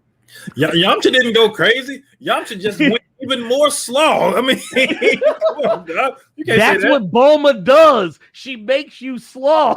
Vegeta didn't go slow. Vegeta then went Super Saiyan Blue and killed Frieza, and then they fucked that up in that movie. But I mean, he got more code. He got more code. Yamcha got slow. No. See, the thing is, I still remember that Brolin movie where Vegeta was hollering, screaming, crying, running from Broly. That movie ain't canon. That ain't canon. It ain't canon. The thing is, that's the thing I always. Mama, he's a monster. Why do they always do that to let a motherfucker know you scared in the anime? They hit you with like you're about to bust or something. He's a monster. Anyway, let me stop this shit. Eric Morgan with $20 super chat says, shouts out to everyone who complained about paying for Disney Plus premiere without realizing you save money in the process. Studio lost money and you still crying. Y'all still getting an allowance from your parents and it shows. Damn. I mean, you ain't wrong. I mean, hold on. Y'all gonna let Eric Morgan talk about y'all like that? I wouldn't let nobody say some shit like that to me. Y'all gonna let that man talk to you like that? Ooh, boy, you gonna let that man talk to you like that? Ooh, something wrong with y'all. Got something wrong with y'all. Wouldn't let a motherfucker talk to me like that. I'm just saying. It was $30. It was whatever. King Coons with the $5 super chat says, when I was saying about Florence Pugh accent, I mean, I fell in love with her because okay. Dude, I ain't gonna lie. Dude, Florence Pugh could get it. No. Dude, she can get it. I don't care how crazy she was in Midsommar. I mean, to be fair, her boyfriend made her crazy. You saw how that motherfucker was treating her. No. She was going through some things. Did you see what happened to her family? Mad? Okay, your family got done dirty. I understand that. But I break up with you, and now I'm getting sold into some goddamn bird's body. My homies then got clapped in some weird ass golem monster trying to get the fuck no. Hey, no, dude. Let me tell you something, dude. Her boyfriend was skating. He was ice skating uphill because that motherfucker stayed trying to get some strange while he had that woman with him on that damn trip. Tried to break. No, that's not how that went. He tried. Well, no. He was under the hoodoo. Under the hoodoo. He would have done that shit anyway. Hashtag Gator Loki about that life. Gator Loki already caught a body, y'all. Don't fuck with Gator Loki, okay? Gator Loki is out. He didn't catch a body. He caught a hand. He caught a hand. He did catch. You know what? Every time Every time I have seen Julia Louis-Dreyfus in these films, and I see that streak in her hair, you remember doing Dark Reign, Osborn's right hand, Miss Hand? That's who I think that is every time. I think that's the look they're going for. That's what I feel. I feel like that's the look they're going for. Maybe I feel like somebody read Dark Reign and was like, yeah, we're going to make this happen. We're going to make this happen. But yeah, that scene I was not expecting. If they're going to go ahead and make Florence the new Black Widow, that's cool. I'm fine with it just because even though I did not want to like her in this movie, because I said if Scarlett Johansson does her job in this film, this should have shown that they shouldn't have killed her off. But Florence did so good in the film, I can't. As much as I would want to be mad and dislike them, I can't. She was great. She was great. Victoria Hand was an Agents of S.H.I.E.L.D.? No shit. I heard that. I mean, I ain't mad. Okay, but yeah. I didn't watch Agents of S.H.I.E.L.D., but I mean, I believe it. Jonathan Moda with the 1999 super chat says, dropping facts about Disney making new content on characters that were about to go up for public domain. That is a thing that honestly, and this is all thanks to Disney as a whole. Disney's the reason we actually have the copyright laws that we have today, because they didn't want to let Mickey Mouse fuck around and be something that people could just use whatever the fuck they wanted. But no, you have to take some of these characters sometimes and do stuff with them. I mean, honestly, I like it when people take characters nobody knows about, because then people learn about them. Yeah. Like, I mean, honestly, there are so many people in this chat right now who probably would have no fucking clue who Blade was if not for that fucking movie. Yeah. There were a lot of motherfuckers. Like, I remember going to go see Blade and talking to people like this is back when I was a fucking teenager, for Christ's sakes. I remember being in comic shops and overhearing motherfuckers saying, like, I didn't even know that was a comic book. Then, or no, because you know what was going on? Around the time that movie came out, Blade was on the Spider-Man cartoon. And there were people like, oh, that's the same guy? Because Blade in the cartoon was kind of garbage. Cornelius Samuel, do they have to call her Black Widow? How about another code name? No, motherfucker. It's going to be Black Widow, and you're going to like it. Because guess what? These are code names now. Just like 007 can be a black woman now. Guess what? Yep. Black Widow is finna be Florence Pugh. You're going to deal with it, big dog. Look, out here putting people in the what was Paige's finishing move? I don't remember. I just know she was pale and dude, pale as fuck. She was and was pale. Getting broke off by Alberto Del Rio. She get broke off by. Oh yeah, she got broke off by Xavier Woods. I forgot about that. Yeah. Look, she got Eiffel Towered by Xavier Woods and some other random motherfucker whose name I don't know. Bergtown Music Group, the $4.99. Super Chat says Avengers went back to 2009 and got Origins Deadpool. TVA worth-ish. Talking about Taskmaster. Oh. But no, I mean, but it's true though. A lot of people did actually compare Taskmaster. I saw on Twitter a lot of people were comparing the way they did Taskmaster. They compared to the way that X-Men Origins Wolverine handled Deadpool, which well, technically that doesn't even exist anymore since Deadpool went back in time and killed it. He killed him. So you know TVA gonna be looking for Deadpool now. Yeah, they're gonna be looking for him because he killed Ryan Reynolds from doing Green Lantern. But then I saw that motherfucker on my Twitch ad trying to shield Mint Mobile. So I don't know what the fuck going on with the timeline right now. I don't know what's going on. Poe Archery Media with the $5 super chat says, love to Blerd. Enjoy Black Widow for what it was. Side note, never knew I needed an X-Men Treehouse HQ until this week. Right? Dude, that shit's kind of lit. Not only is it lit, but where it is. Yeah. Dude, Jerry Duggan ain't shit. Yeah, Jerry Duggan ain't shit. That was crazy. That was crazy. Dude, someone actually, I don't know who it was. They may be in the chat right now, but somebody tagged me asking a question about it, and Jerry Duggan responded. Oh, wow. He actually responded talking about why, like how it came up. And I thought that was really cool. That was really awesome. He didn't even have to say anything. But I thought it was neat that he actually came in and was like, yeah, no, this is what was going on. LJ Brown with the £4.99 says, what a blurring card. Sorry I missed last week. I like Black Widow. It was far better than Wonder Woman 84. Sure as fuck was. Sure as fuck was. Look, wait, y'all gonna make me make this motherfucker. He ain't lying. Look, because I'm gonna tell you right now, after that shit that I saw, literally Wonder Woman 84 straight up hate that shit. That scared the shit out of me. Don't do that again. But anyways, Malik Kennard saying the X-Men gonna be like kids next door, battle stations all in the treehouse, bro. Dude, I want that. I actually want that. Can we have that, please? Please and thank you. Yes, the treehouse. Dude, can you imagine going back to the mansion after you done been in the treehouse? I swear. Let me fuck around and see Xavier with a #1 shirt on. I will fall the fuck out. I will fall clean the fuck out. Oh, God. Look, Storm gonna get her little jersey on.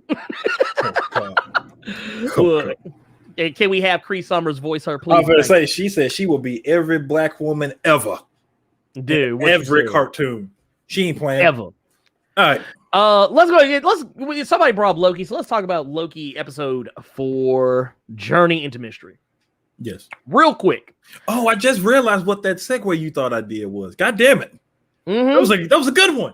It was a good one. I wish. Fucked up segues. Fuck. See? Look at it. We had it. Oh, Carter, you already kind of told me, but I want you to tell the chat how you felt when you saw the title. I got really giddy because Kid Loki, and if it was a woman, I'd fuck it. But listen, I was a little bit upset. I was a little bit irate because I'm like, cool, Journey into Mystery. We got Kid Loki on the set. That was one of the better Loki things that I have ingested. That wrong word. I need to put this bottle somewhere else. Yeah, man, put that bottle up, man. Look, you off that. What was it? Was that Jim Beam? Don't worry about it. Enjoyable episode. Yeah. Just didn't like how they were fucking with people. Yeah. With that title, with that episode title. I thought we would get a lot more Kid Loki than we did. How did you feel about the Throg reveal, or the Throg Easter egg, rather? Only one reaction video that I watched on YouTube, because when I saw it, I paused it and immediately went to YouTube because, number one, I was like, anyone who saw my Twitter, they saw what Ernie sent me on Discord because I didn't watch it when it came out. Yeah, I didn't know what the fuck Ernie was talking about. But when I saw it, because first I saw Mjolnir and I'm like, wait, what the fuck was that? And I rewound it. I said, wait, what the fuck was that? And I rewound it again. And then I went to YouTube and I wanted to see how many people reacted to that episode, how many people caught it. And this is why I always come from not the comic perspective, because that's what Ernie does. Even though I could if I wanted to, that wouldn't be enjoyable for you all. I come from your regular, average moviegoer MCU person. Every reaction video I saw, no one knew what the fuck that was. They didn't even notice it. Oh no, most people didn't. None of them. Most people didn't. I went hype. I said, in the first words came out of my mouth. I wonder if Donald Blake put that nigga in there because of the ass whooping he got. That was the first thing I said. Look right here, bam. Because right I had to rewind it 3 times. So I'm like, wait a minute, is he wearing it? I said, is he wearing it?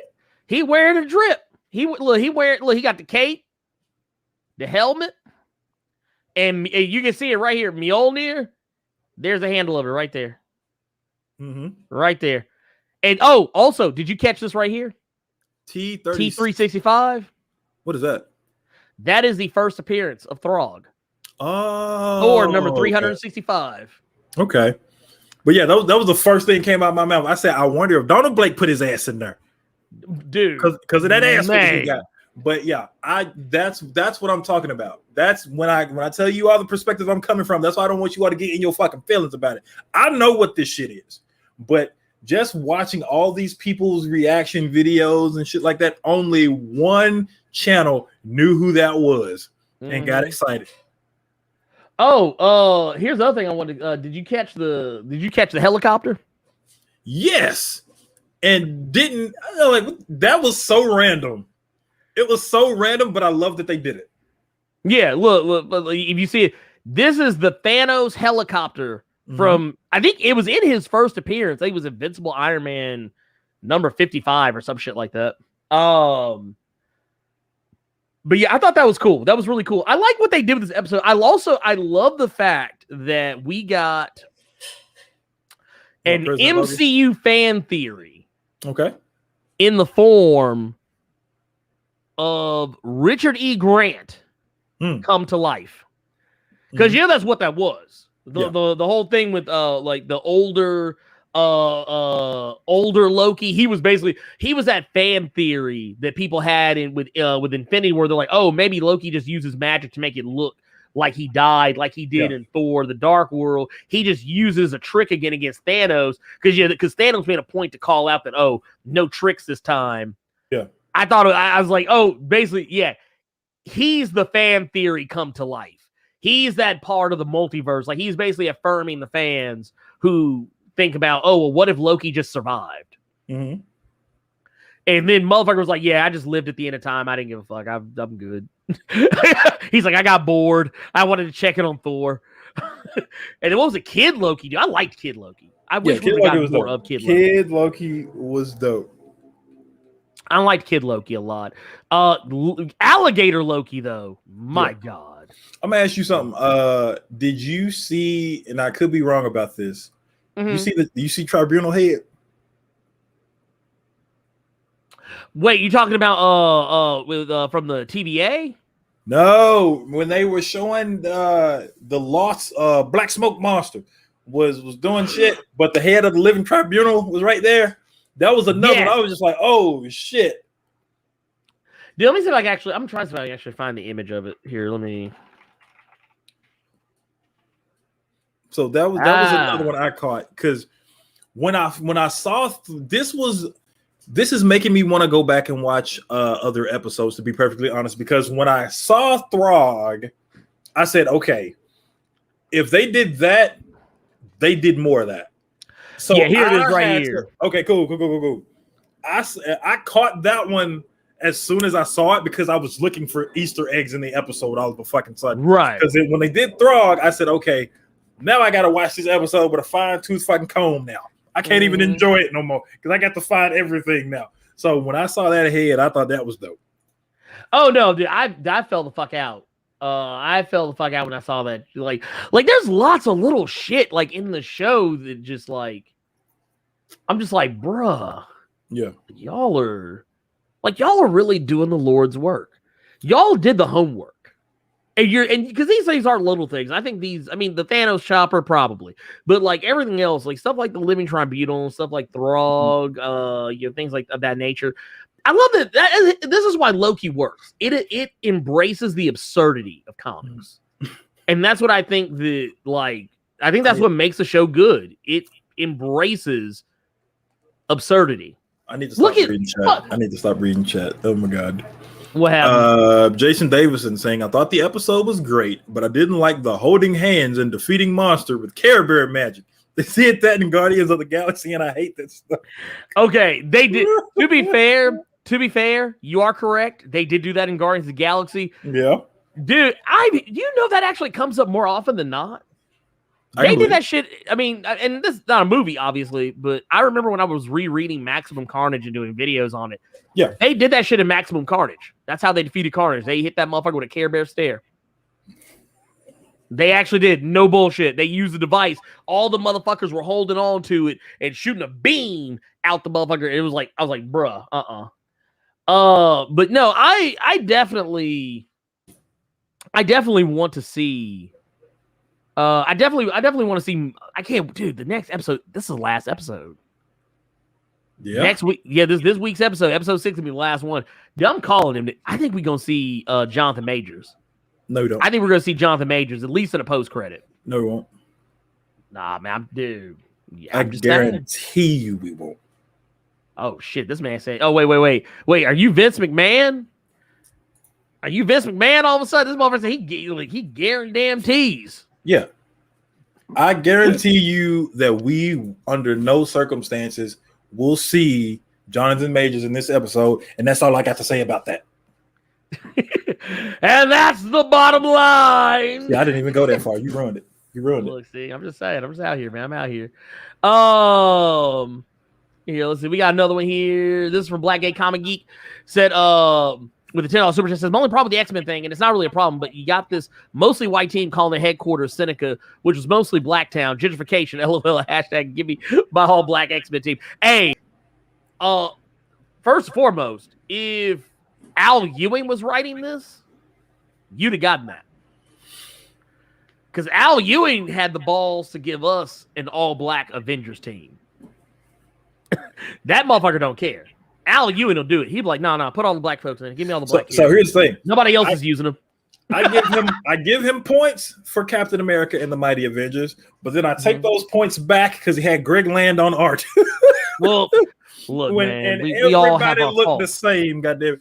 Oh my god! And everybody looked like they busting a nut. Everybody looked like they getting ready to bust. That motherfucker took a Blerd cave, traced your face. Nigga, that was everybody. From Luke Cage to Spectrum. Everybody looked like Ernie. Well, it might be why Al Ewing did it. He's like, oh, they all look alike. I'm joking. He didn't say that. He didn't say that. He didn't say it, man. He didn't say it. But no, okay, so yeah, that is, I will say that, yes. That is something I did think was a little weird. The fact that it is a predominantly white team. That's always been my criticism of the current X-Men team. Yeah. Is that is a very almost egregiously white team, with the exception of Sync and Sunfire. Those are the only two characters that are not white. Can we talk about something real quick since we're talking about the X-Men right now? Yeah, I mean, we can. I mean, here, let me... Previously on X-Men. Okay. I don't like the fact of something that I'm seeing now. Okay.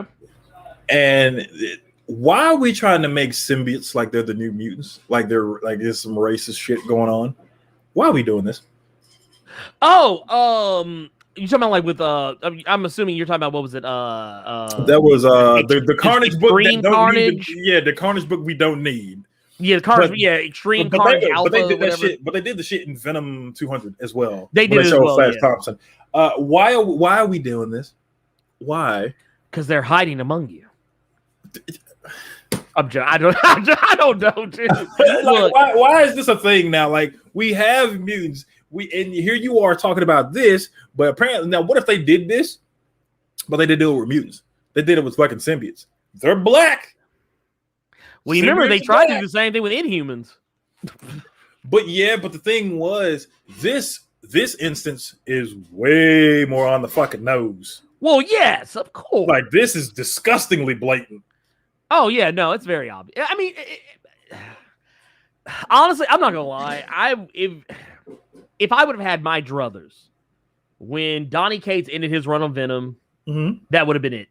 We would have put Venom, the symbiotes, all that shit on moratorium for about the next 5 years. But they ain't gonna do that shit because they got movies. They got movies coming out. They got TV shows and cartoons and shit. They ain't gonna do that shit because they're not decent human beings like I am.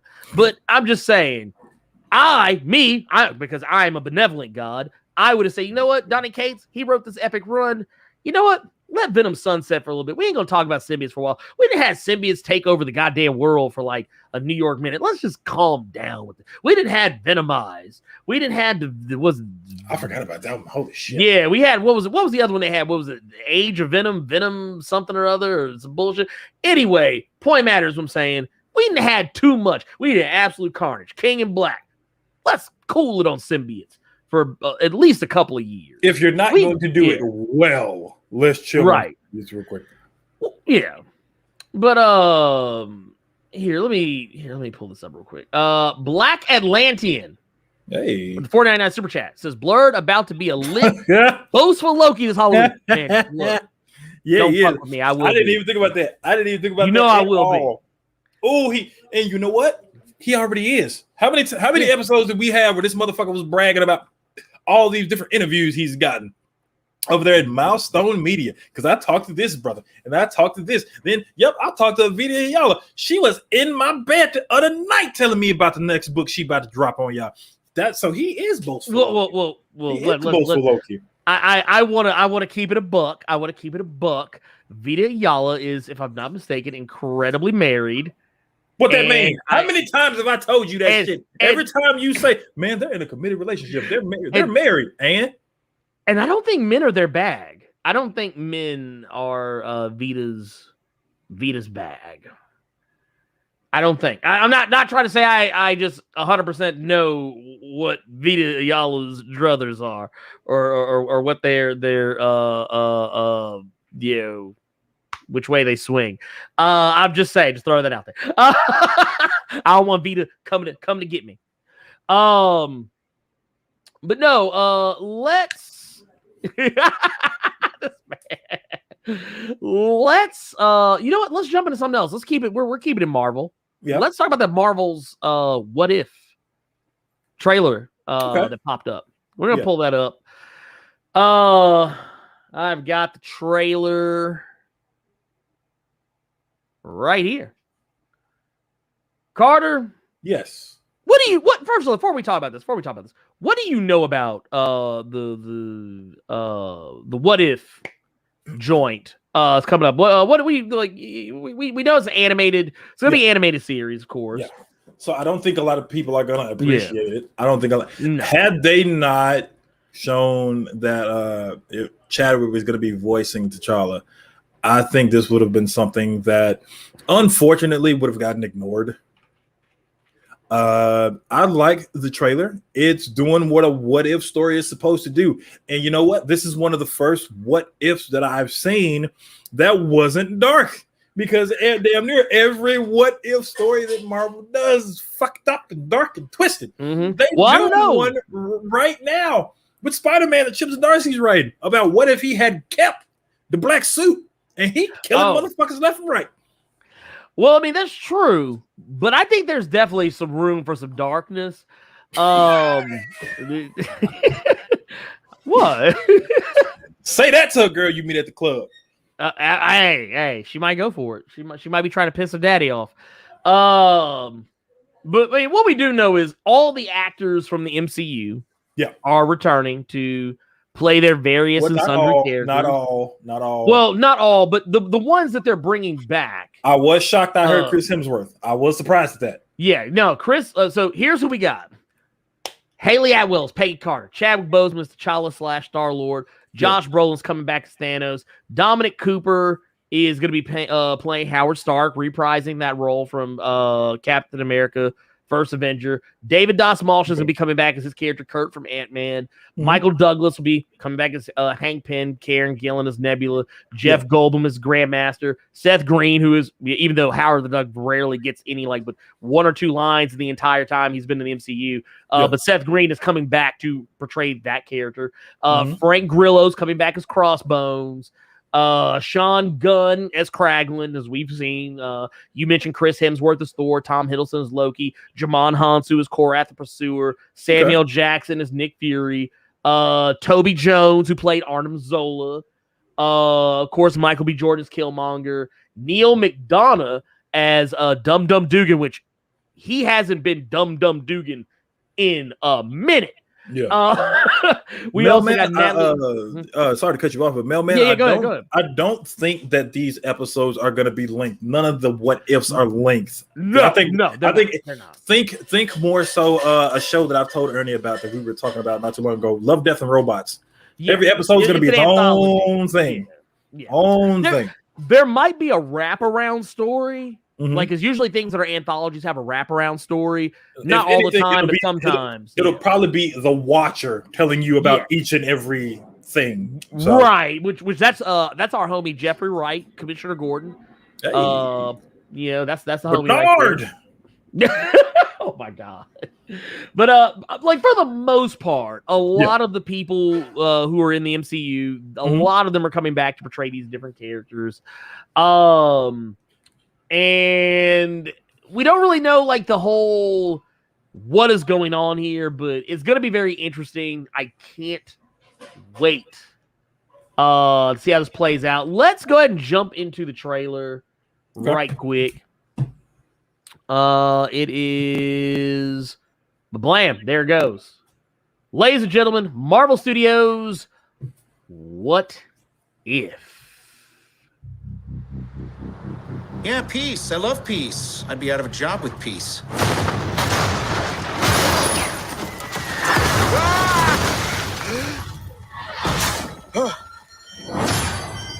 That dude was scared as hell. Dude. Captain Killmonger. Time.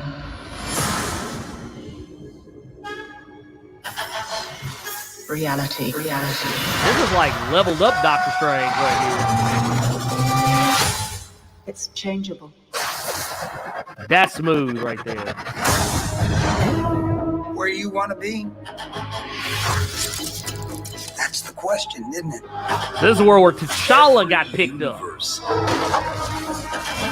instead of Star-Lord or Peter Quill. Dude. Slow down a little bit. There's a few people in the room that don't understand. Not me. I get it. Oh my God, dude! Letting Peggy get her flowers. That's the movie we need. Captain Carter. Can we get a Captain Carter movie? I am the Watcher. I observe all that transpires here, but I do not, cannot, will not interfere. Dude, I think we just saw Shumagora. I guess I have to freestyle then.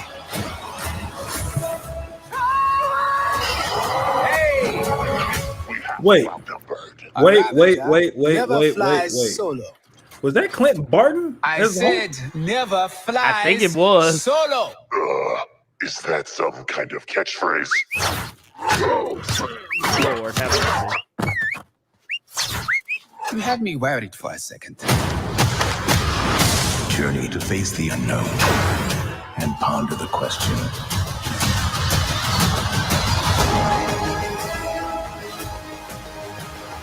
Oh, it looked like that was. Here, I had never noticed that. I had never noticed that when I saw the trailer the first time. There's a couple of here. I want to go back to that shot that that you were looking at here. Let's see, where was it? It was right before T'Challa. Right here. No, not the wait. Is that Banner in a future Banner standing right? Is that Banner in a jar, a head in a jar next to Vision? What is life? Okay, that is a monster. Remind me of that movie Teeth. Dude, you see Queen Ramonda out here? Boy. Here, let's see. Let's go back. I want to see if we can. I'm wondering if Agent Carter is actually Captain Britain. That'd be dope. I was kind of wondering something similar. That'd be dope. Here, let me see. Doctor Strange still just Doctor Strange. Goddamn. Dude. Where is? Oh my God! It was right before T'Challa. What I was looking at, because you see somebody screaming, and I swear it looked like they were turning. It was right before that. Okay, let me take it right before that. Bit. You can start it right there if you want. We have you outnumbered. A Ravager. I think that was never Thor. Flies solo. I think. Okay, so it was further back. It was further back because I swear it was really quick. There's a lot of Doctor Strange been going through is them black. Look at his eyes. He been on that dope. Oh no, he on that shit.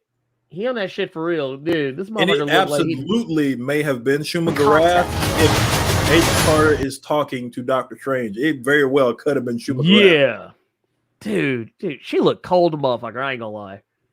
Scheisse.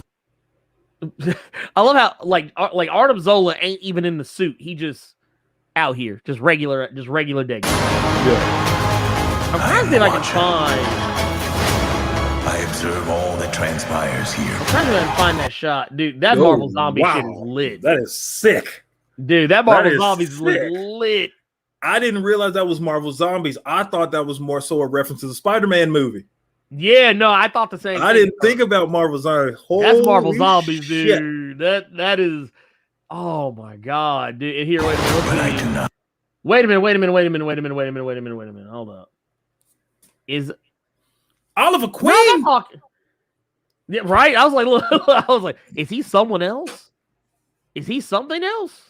I don't know. I do not. Cannot. I'm trying. Oh, is that Baby Shuri? See, look. See, who the white woman in the back? This is why I'm talking about how racist Marvel is, dog. Why is Gwyneth Paltrow in this? Why? I was say, is that Pepper? Why is Pepper Potts back there? what Pepper doing back here? She's trying to sell her coochie candles. Get Gwyneth Paltrow ass the fuck out of Wakanda. I love how we just got that looks just like Kurt Russell, dude. Ain't that about a bitch?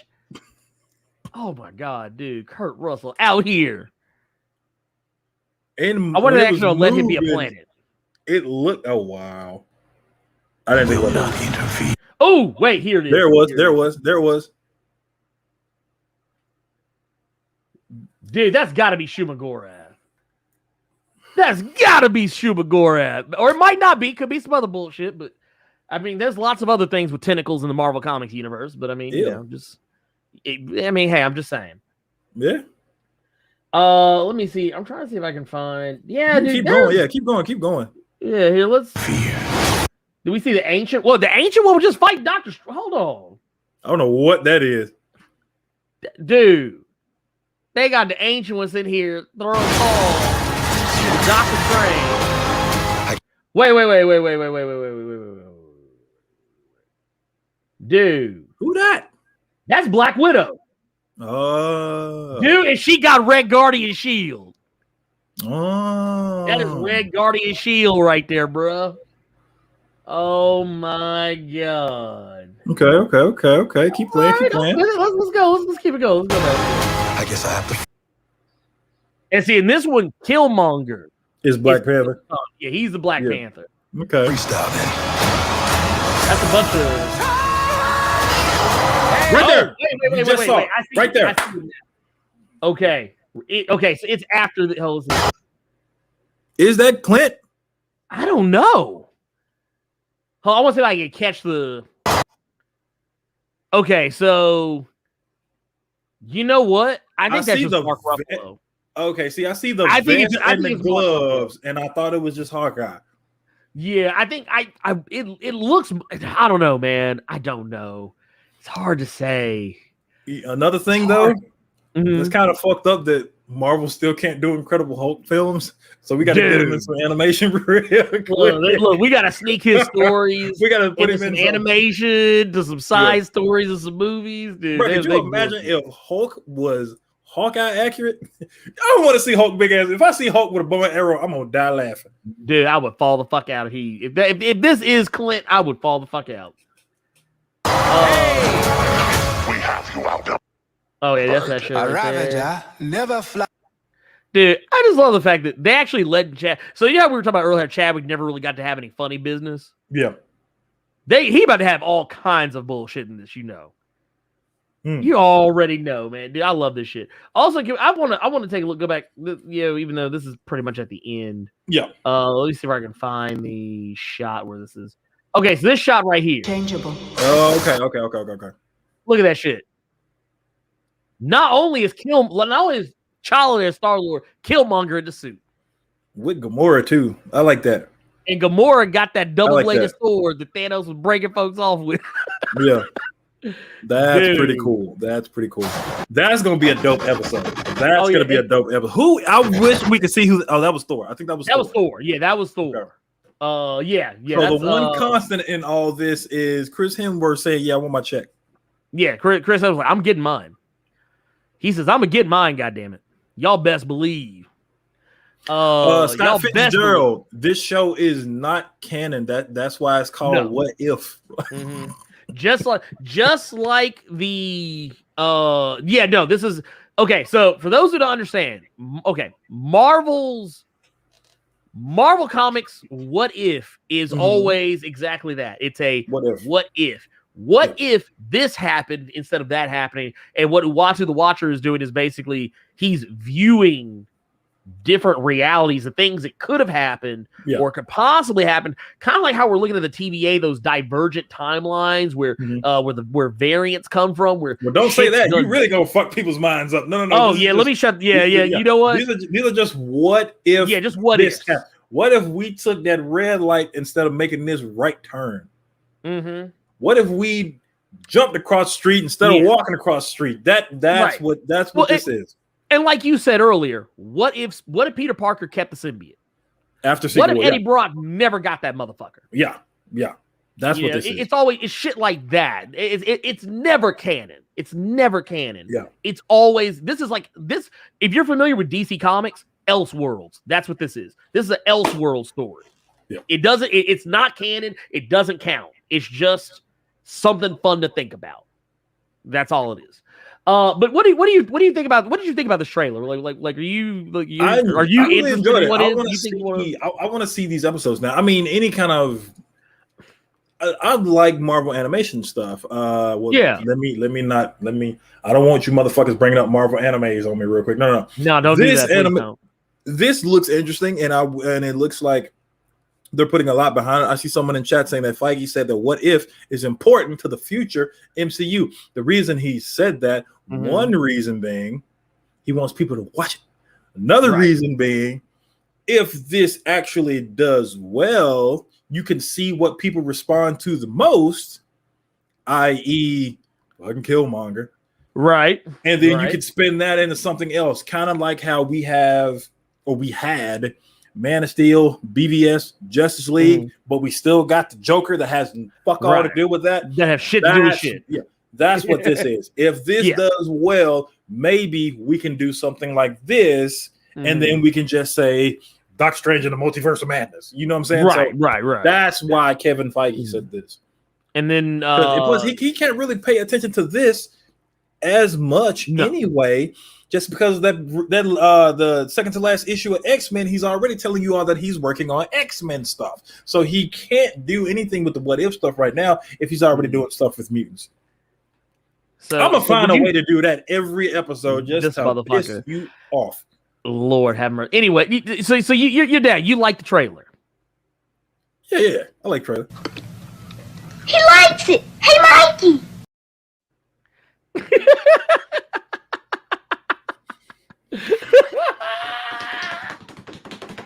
I'm out here. Anyway, I dig it too. I dig it. I would definitely say this is Boom, cut the check. So we know that this is going to be coming out August 11th. This is going to kind of hold us over because this is going to be coming out, I think, week to week, just like everything else. But it's going to be dropping August 11th. August 11th, I believe it were. And I don't remember if they said, did they say how many? Did they actually say how many episodes? That I don't think they did. I don't know if we know how many episodes we're going to be getting. Okay, wait. Here it is.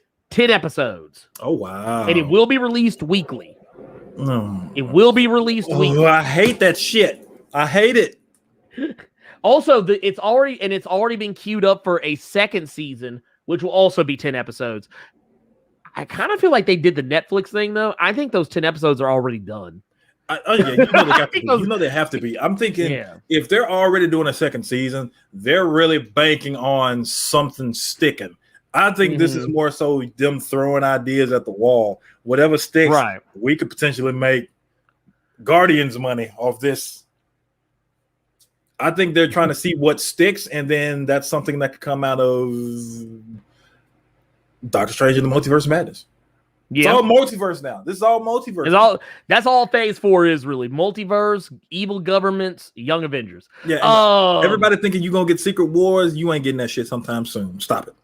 It'll be, I don't think it's going to happen in this phase. I think it's going to happen because we do know the Russos have come out and said that was their plan, that if the next big thing, and they kind of technically teased it already. They teased that it's already happened in Loki. So, like, they say that there was a great multiversal war. That was their way of saying Secret Wars without saying Secret Wars. That's something that's already happened. That's the thing of which Secret Wars? I would say Marvel superhero Secret Wars, but that wasn't a multiversal one. But you know how they do. Hickman. Then you ain't Hickman smart. You don't know. Look, I'm Chip Zdarsky smart. That's what I am. King Kunta with the $5 super says, is it wrong that I see Killmonger calling Tony white man and not his name? Nah, not at all. Colonizer. Tony White. That's how I read that at first. Not Tony Stark, Tony White. Tony White. Look, white. He's a white man. Scott Fitzgerald with the $5 super chat says non-canon is in not 616. They are alternate timelines. That's why we have, for example, Exiles, which is a team that goes to the alternates. Well, yes, that too. Yes. But yeah, What If is never canon. It's always it's all 616, but just what if this happened instead of this happened? What if, yeah. Also with $10 super chat said another $10 just because #BlerdCo forever. Hey, thank you. We appreciate it. Thank you for that, man. You didn't have to do that. Didn't even have to do that. But you did it anyway, and you know what? We still love you. We still love you regardless. Let's move it on along because we are behind. We got 2 more things I kind of want to talk about real quick. I want to look at this Witcher trailer. Okay. The Witcher Season 2 teaser trailer dropped. This is... Oh, wait a minute. This is some shit that I honestly kind of forgot was coming out. You know what? Had I not seen YouTube was streaming WitcherCon yesterday, it completely crossed my mind. I did not. I had no idea. I knew it was going to happen. I forgot about it. But let's take a look at this real quick. Have you? People in chat are saying to look at the What If poster. Have you seen this poster? The What If poster. I'm gonna send it to you on Discord. No. Hold on. Here, let's see. Okay, yeah, go ahead. Here is the link, sir. All right, here I am pulling her up now. Okay. Okay. I'm assuming this is it right here. I have seen the Marvel Revolution game or whatever it's called. I just don't know what the fuck it is. Oh, talking about the new mobile game? Yeah, I don't know what it is though. I don't really understand exactly what it is either, but I mean, it looks interesting. Yeah. Okay. Yeah, this is actually pretty cool. Yeah. Doctor Strange looked like he on that shit. Boy, on that good bite. Dude, he on that dude. He on that shit. That boy ain't right. Look, that boy look like he might be. I could get behind that team though. Dude, that would be like I could get behind that team. Oh yeah. Also, can I Carter, did you notice this about Gamora in that trailer? She's more like the Gamora from the comics, it looks like, than the Gamora from like the MCU. Yeah. Yeah, like she's more like because you know Gamora in the comics is badass. This like, is Gamora I can see killing Thanos, not Zoe Saldana. No. Oh God, no. Hell to the no. Hell to the no. But no. Malik Kennard just asked a really good question. I want to ask you, and I want to ask the rest of chat. If you could get an intergalactic empire of Wakanda in that animation, would you accept it? Yes. Yes. Yes, I would. Malik, you did right. That's a very good question. Because I see some people complaining that they don't like the animation. If you could get Ta-Nehisi Coates' run of Black Panther with that animation, watch the fuck out that shit. Don't play. Okay. Wait, they said not the right poster. Okay, here, let's see. There's one with Spider-Man in it. Yeah, we saw Spider-Man in the trailer. Did we? Yeah, he was. Yes, we did. Yes, we did. Yeah. I wonder if it's in the Fox trailer. Kids. That's why, like, I was like, yeah, we literally skipped past him like twice. I wonder if it's gonna be. I wonder who's gonna be the voice actor though, because I know it ain't gonna be Tom Holland. If they got the one from the Fox Kid cartoon, I'd fall the fuck out. I mean, you never know. I would die laughing because I would have to hear him scream one time. Yeah, no, that dude, fuck yeah. I would have to hear him scream one time. Just scream Shocker's name one time for me. That's all I ask. Shocker! Dude, I was watching that episode the other day. I fell the fuck out. I was like, Lord, I was like, no, they didn't do this shit. No, they did not do this shit.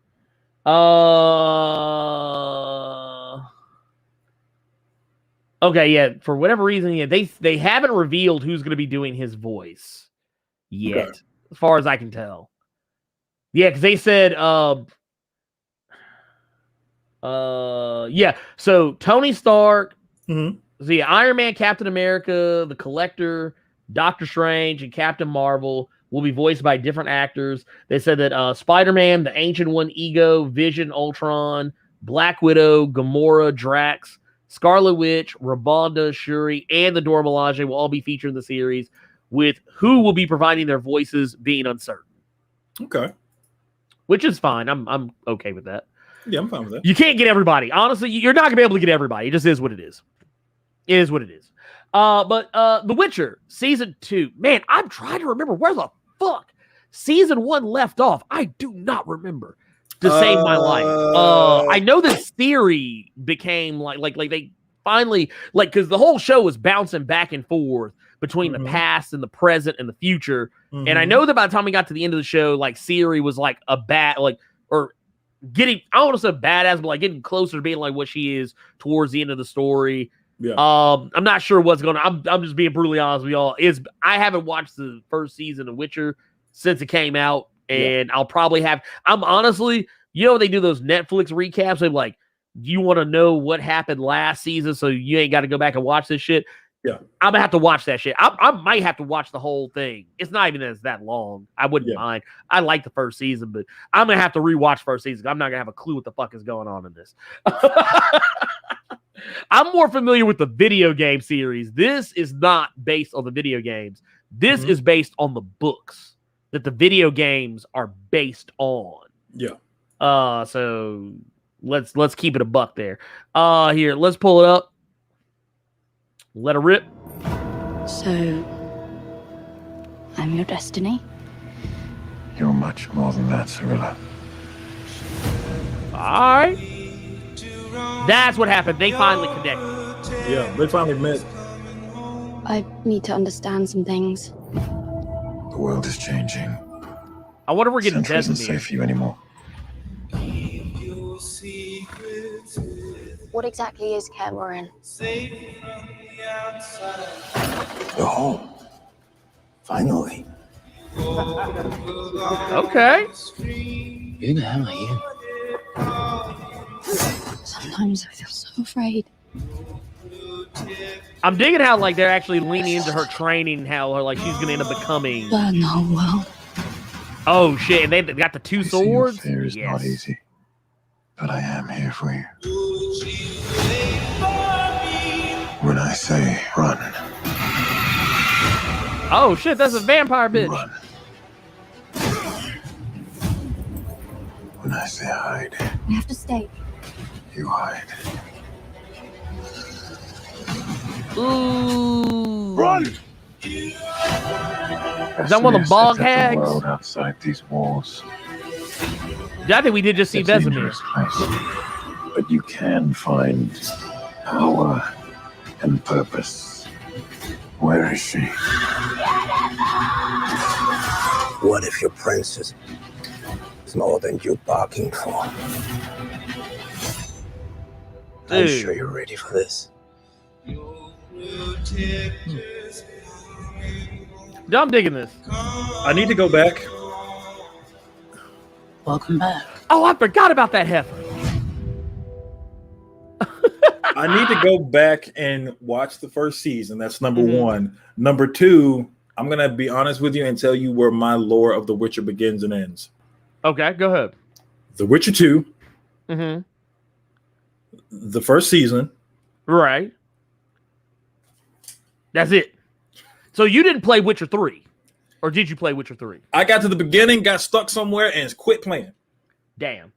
Okay, so, all right, so first things first, this is coming out December 17th, so not that far off, and kind of close to my birthday. I appreciate that. Thank you. First thing I want to point out, I love the fact that we see old girl Yennefer is going to be coming back. Dude, she looked toe off. Lord, she looked toe off now. That's fine. Lord. But I love the fact that, and I don't remember this character's name, and I feel awful for that, but I'm glad to see we got her back, because she had an arc that was kind of going somewhere, and it just kind of seemed like they were like, all right, cool, moving on. Yeah. But all roads in season 1 basically led to Geralt meeting up with Ciri. Okay. And I will say the whole thing of Kaer Morhen, I'm not that. First off, I just want to point out I'm not that versed in the books, so don't sit here and ask me. That's why I said I finished The Witcher 2 because everybody kept talking about it, and I finished that game with the Evil Witcher and the first season of this show, and that's it. Let me see. I'm trying to see if I can actually find this shot. So yeah, all these other guys. Because when you go to Kaer Morhen, there's other Witchers other than Geralt. And like, they all kind of become this family for Ciri, this kind of like adoptive family. There's some shots. I don't know if we ever get a clear shot of Vesemir. You dropping names and creatures. I don't know what the fuck you talking about. So here, this was a common complaint people had about the first season. People were talking about how, why doesn't he have two swords? Or why, because people were used to him having the two swords on his back because he is a video game. But technically, because of the show and the nature of the story, he doesn't always have both swords like directly on him at all times. He has them, but one of the swords is silver that he uses to fight, monsters. He uses the other sword to fight regular people, whatever. But The thing is, like, I remember people getting hot because he didn't have the two swords directly on his back, or like they weren't set up the way that people wanted. It was some bullshit, some dumb shit. But it was people who only played the video games. They didn't. It was people. It's kind of like how when you find out that like the thing that you're going to go see is based on something else, but your thing is based on the other thing, and it's actually not. It's like case in point. You remember It? Like when they re-released It, they did the reboot of the Stephen King's It. I remember my wife getting hot at some shit that happened in the movies, the new movies, because she thought that they were remaking the TV movie. Oh, she didn't realize that they were actually adapting the book, not remaking the TV movie. So there was stuff that was going on. And she was like, I don't remember this. So this is weird. I was like, no, this is actually because it's from the book. Yeah. So there you go. But no, there's some cool stuff here. I mean, I can't really talk intelligently about The Witcher in any way that would make anyone be like, oh, I completely understand this now. Yeah. I can tell you that, like, right here, that's Vesemir. This is the guy who trained Geralt. This is Geralt's mentor. Right here, this is like one of the things you actually have to do in Witcher 3, I think. Yeah, I do remember that part, the little training area with the girl. I remember that part. Yeah. Okay. And I don't know, there's some other stuff going on in here. I know the Redanian, I think they're gonna be dealing more with all the Redanian shit. Like I said, once again, I don't know shit about shit, so I'm not gonna sit here and pretend. But I think this right here, another shot. I think this is Vesemir right here as well, because that's clearly Geralt. And Vesemir kind of looks like Geralt, but older. Like he looks like an older, heavier set Geralt. But if you ever, I'm pretty sure Geralt is in Witcher 2, so you probably know who that is. You may just not be familiar with the name. Yeah. But no, it looks cool. I mean, the trailer looks lit. It is done everything I think it needs to do. So you son of a bitch, I'm in. There you go. So let's go. Cut the check, whatever, as it were. Carter, what about you? I mean, it sounds like you're interested. It sounds like you're. Oh yeah, I'm good. I really enjoyed the first season, and I wanted to know more about the world since I didn't play Witcher 3, and I really enjoyed the first season. So yeah, I'm down for some more of the show. Okay, so they.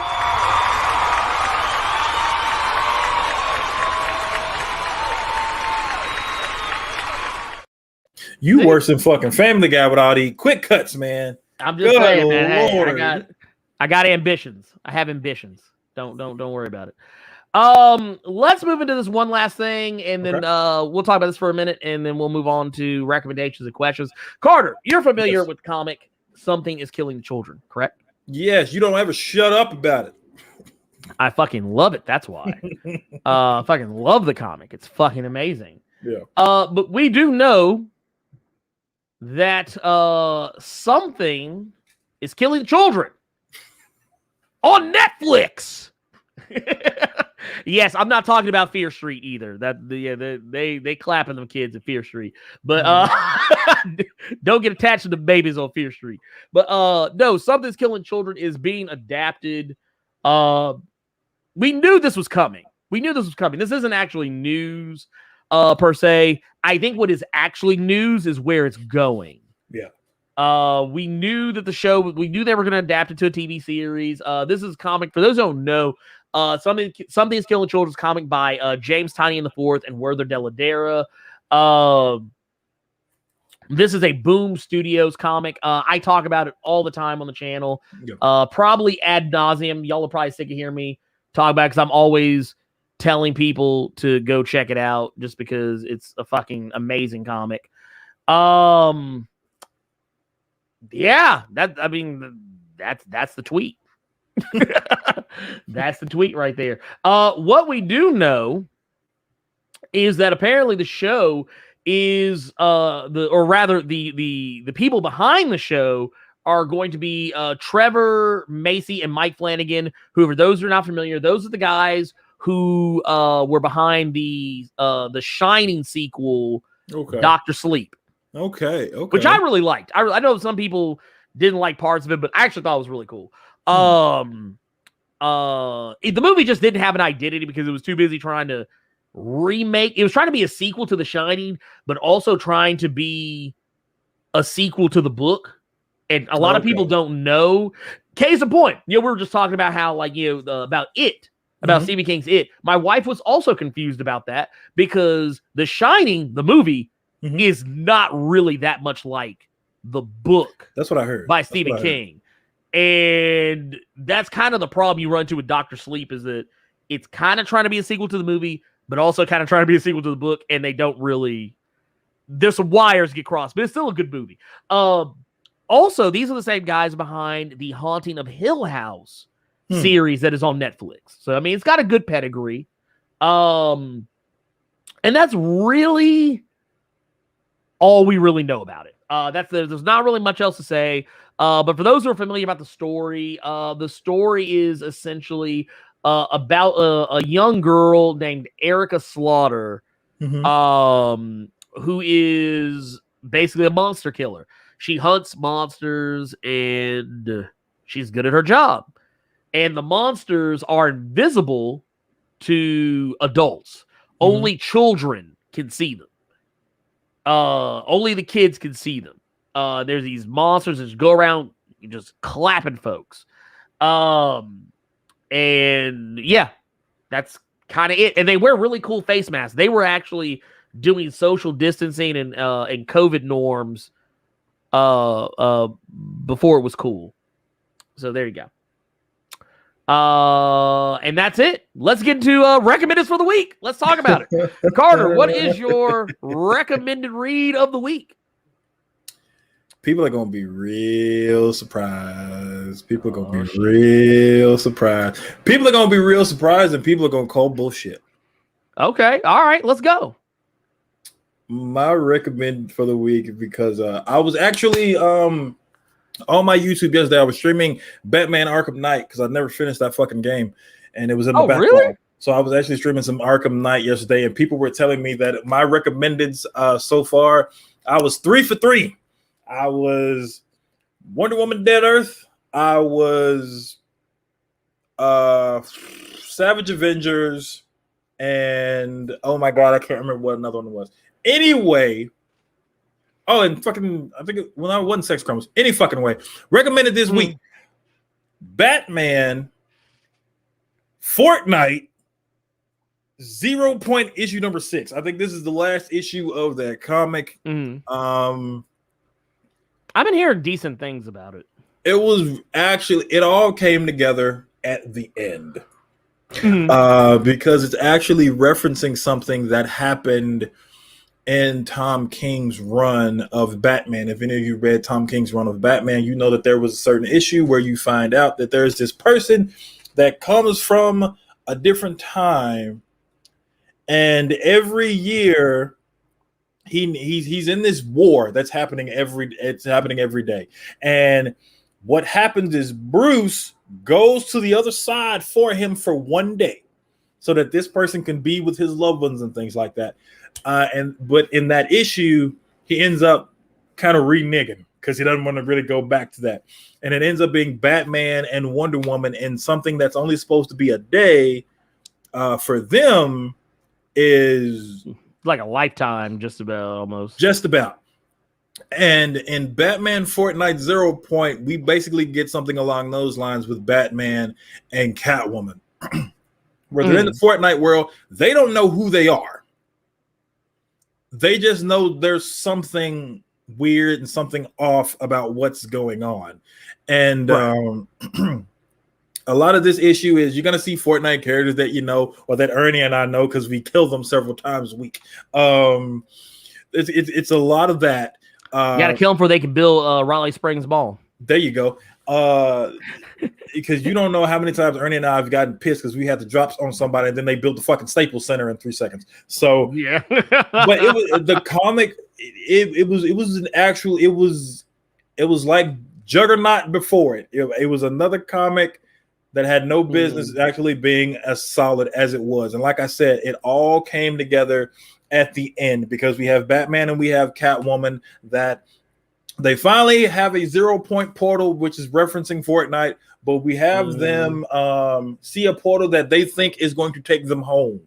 They don't know what's awaiting them at home.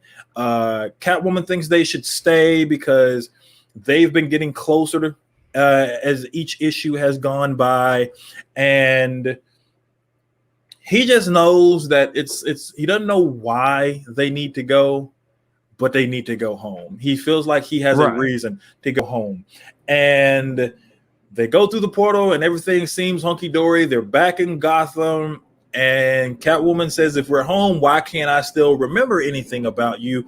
And then what ends up happening is she remembers each and every solitary Batman Catwoman reference, period. You see a shitload of them, from Hush to the Long Halloween, Tom King's run. But with everything that she's remembering that's good, she's also remembering everything that's bad. Coin Sumo basically hit the nail on the head. That book is basically a huge love letter to the Batman Catwoman pairing that happened in Tom King's run, which I was a really big fan of. Out of everything in that run, I think that was what he hit the mark on. So anyone that was a fan of that romance, if you're reading the Black Label series that brought in the fucking Phantasm out of nowhere, if you like that coupling of Batman and Catwoman, this Fortnite crossover was actually really good. It was actually really good. So that's going to be my recommended this week. I know a lot of people thought it was going to be Immortal Hulk because of the BGC, but no. Well, Betsy got a back blown out, man, and knew it wasn't Bruce. Oh, she wanted Joe to fix it. My recommended read for the week is actually not a comic. Okay. I'm actually going to recommend you check out the Fear Street movies on Netflix. I've actually really been enjoying them a lot. Scary as that is, I thought they were an anthology series. Well, no, it's a book. It was the old R.L. Stein books. It's an adaptation of those books, and what they did is so part 1 came out last week. Okay. Part 2 came out yesterday. Okay, that was the shit he did after Goosebumps. Yeah, that was what he did after Goosebumps. Okay. Yeah. And Fear Street, basically, okay, so what they've done is they've broken it down into 3 movies. Okay. It's Fear Street Part 1, which is Fear Street Part 1, 1994. And then the next one, Part 2, that just came out yesterday, is Fear Street Part 2, 1978. Okay. And then the third, what was the third one? I forget the year. 1666, I believe is what is I think it's Fear Street Part 3, 1666. And basically what it is, they're working backwards in time. But when you start with the first movie, you got the main characters. They're trying to survive when this evil witch, who is basically cursed the town of Shadyside. Yeah. She's basically just running roughshod. She's taking control of people and making them kill other people in the town. Okay. And bringing back people that she is like I guess her personal minions from different periods in time, and sending them to kill people as well. Okay. And then of course, by the time you get to the end of the first movie, the kids are learning more about the true nature of what's going on. And then when we learn that there is someone else who kind of knows a little bit about what's going on, and we're seeing things from her perspective back in 1978. And then of course, I think we haven't gotten to part 3 yet. Part 3 comes out next week. Honestly, and I know some people have said this as well, this is one of those movie series that, like, when I got to the end of part 1, I was kind of ready for part 2 to hurry up and be out. Okay. And it just so happened it came out because by the time I saw it, so on and so forth, the way it lined up, I didn't have to wait that long, and technically no one will have to wait that long. They come out like every week. But next week is the third one and the final one, supposedly. But yeah, like, you might want to wait till next week when all 3 of them are out and then watch them all in one sitting. Okay. Like my dumb ass will probably do. I'll probably go back and I've already watched the first 2, but I'm probably going to go back and watch all 3 in one straight shot just because it does kind of flow really well together. But it did surprise me because I was like, wow, dude. I was like, dude, these well, you think these kids are safe, and you're like, it's like, they ain't safe. They're not safe. So that's my recommended. Let's move on to questions from the chat. Real quick, we have a lot of super chats actually. Carlos Johnson with the $9.99 super chat says, I wonder if people like What If they would consider bringing Wakanda Intergalactic into the MCU. Okay. And also leave it to X Factor AT to X-Men #1, educating folks in Black history more than some schools. Okay. So honestly, I actually always find it interesting when people get their education from pop culture and like and entertainment, popular entertainment, because sometimes that's what it takes. Because schools ain't teaching motherfucker shit. What did we talk, Carter? Did we or did we not talk about this like 2, 3, 4 weeks ago about how motherfuckers didn't know shit about motherfucking Tulsa until they saw Watchmen on HBO? Motherfuckers didn't know about sundown towns until Lovecraft Country. That there were towns where if your ass was black and like literally that's what they say. Don't let the sun set on your black ass in this town. That's what a lot of the signs would say, or they would usually say the other word. But let's keep it pushing. Oh shit, lost one. Here you go. Bam. Be Black with a $5 super chat says off topic, but curious if you're gonna check out that Summer of Soul trailer. Looks like a great summer hype movie. Summer of Soul. I saw the I haven't looked at it yet, but probably not gonna watch it because we are grossly behind time. But it is something I will be definitely checking out. King Kuda with $10 super chat says, "Hey guys, I've seen they're giving Miles a Clone Saga arc like Peter, and to be honest, I'm not feeling it. I hope this doesn't become a trend. What are y'all thoughts?" I think Carter and I talked about the Clone Saga, the current one, a little bit. Somebody asked me about it in my stream yesterday, and yeah, I'm not interested. I'm not gonna lie, I'm not interested. You and I talked about this, I think, a ways back. Yeah, and I know you weren't feeling it. Yeah, and people ask me about that shit in my stream, and that's what I ended my stream on. We got a shitty event going on with Miles, and that book has not been good since Bendis left. We got Miles Morales. We got we got a Miles book no one's really reading like that. We got a Silk book ain't nobody really reading like that. We got a Spider-Woman book ain't nobody reading unless Captain Marvel is in it. And then we got Peter Parker, and I don't know what the fuck Nick Spencer is doing at this point. And we got all of them Spider books, but the one you get rid of is superior. Fuck y'all. Las cucarachas entran, pero no pueden salir. No, sir, he doesn't like it.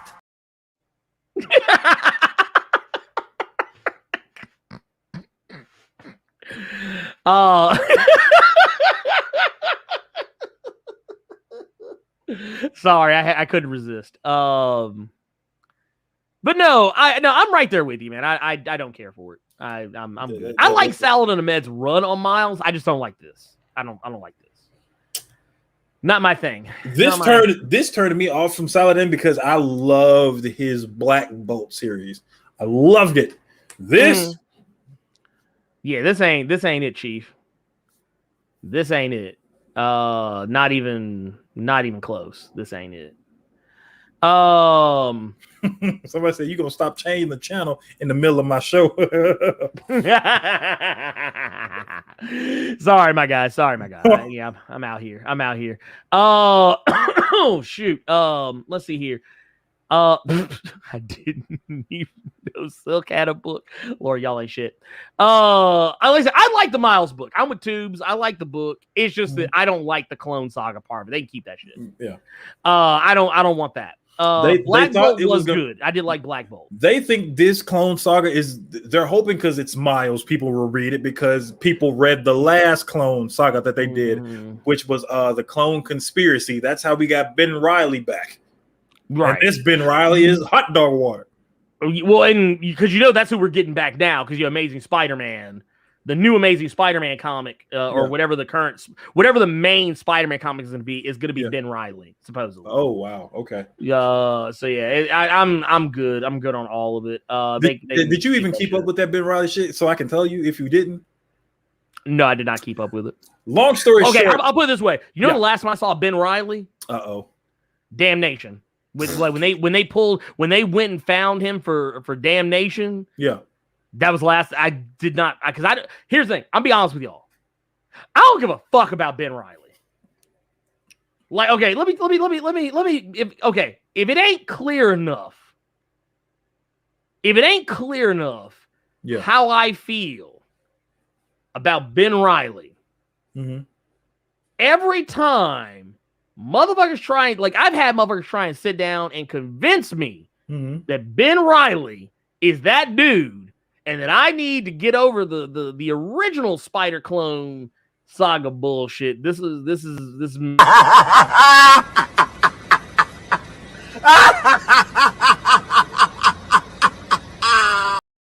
There's no way you will convince me Ben Reilly is lit. I'm sorry. We lost Superior and Scarlet Spider because Kane Parker was actually good too. Yeah, he was. I like Superior. He was. Kane Parker was in Texas minding his own goddamn business. Doc Ock was in San Francisco chilling, but y'all done axed them goddamn books.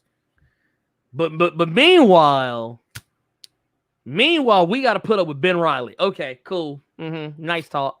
And the whole thing about him is he's trying to stay as a good guy because he knows if he doesn't, he's gonna go to hell. But every time he does something bad, his face gets fucked up, so he ugly. Like it's a Paragon Renegade show. Like this is an ugly ass Mass Effect DLC. So he got to stay Paragon, right? Or he gonna start getting real ugly and fucked up if he starts going to Renegade. Then he gonna go to hell and get his back blown out by Mephisto. Look, Herb Sweet says, does anyone give a fuck about Ben Reilly? Not this motherfucker. No, not me. We could have, but this the writing ain't there. They doing stupid shit. So wait, he says Roshan Nesbitt asks, so is it only me or Miles Morales should have taken over the Scarlet Spider mantle when he came to the 616 universe? Absolutely. I like Miles being okay. Here's what they should have done, and I think this is the problem that we run into with Spider-Man. We have two people in the universe. Well, I mean, I'll be real. We have two people in the universe named Spider-Man. Now, remember, Carter, you remember about, was it last year when they came out and said, yeah, we're going to give Miles his own identity, and then that shit just never happened? I think, like, here's the thing. I think Miles deserves to be Spider-Man. Yeah. I think he deserves to be Spider-Man. However, when you got Peter Parker running around as Spider-Man, and then you got on Miles's book, what's say on Miles's book? Miles Morales, Spider-Man. Or Spider-Man, Miles Morales. You always got to put the qualifier on there that it's Miles Morales. Yep. It's kind of like with Wolverine. Yeah, what was it? Twitter lost their shit because people were like, why we call her X-23? Why can't we just call her Wolverine? And I agree. Laura Kinney is Wolverine to me. I don't give a fuck. Yep. But the thing is, while you still got the other motherfucker walking around, which is probably why they're putting Peter Parker on the side burner for a minute, you need to give Miles his own identity. Kind of like how we have Spider-Gwen. Spider-Gwen is Spider-Woman, but we call her Spider-Gwen just because you don't get motherfuckers confused. Yeah. Should he be the Scarlet Spider? No, I do not want Miles being the Scarlet Spider. But I do feel he needs to be something. He needs to be something. His book was at one point just Spider-Man. It was it was back when Marvel actually let the characters grow for a little bit because Peter was doing the Parker industry shit. So he really couldn't be Spidey like that. So it was Miles. It was just Spider-Man. What happened? What happened? You had Wolverine. You're absolutely right. But then then they stopped it. And then it was just Old Man Logan over here. You had two Wolverine books. You had Old Man Logan over here that was ending. And then you had all new, all different Wolverine. Which was that was Laura Kinney. That was Laura Kinney. All you had to do is take that off. Yeah, just be they're not even calling him Wolverine in the books now. That nigga is just Logan. Right, yeah. And honestly, ever since the Logan movie came out, that's all I ever hear people call Wolverine. Nobody really just call Wolverine. What are you people talking about?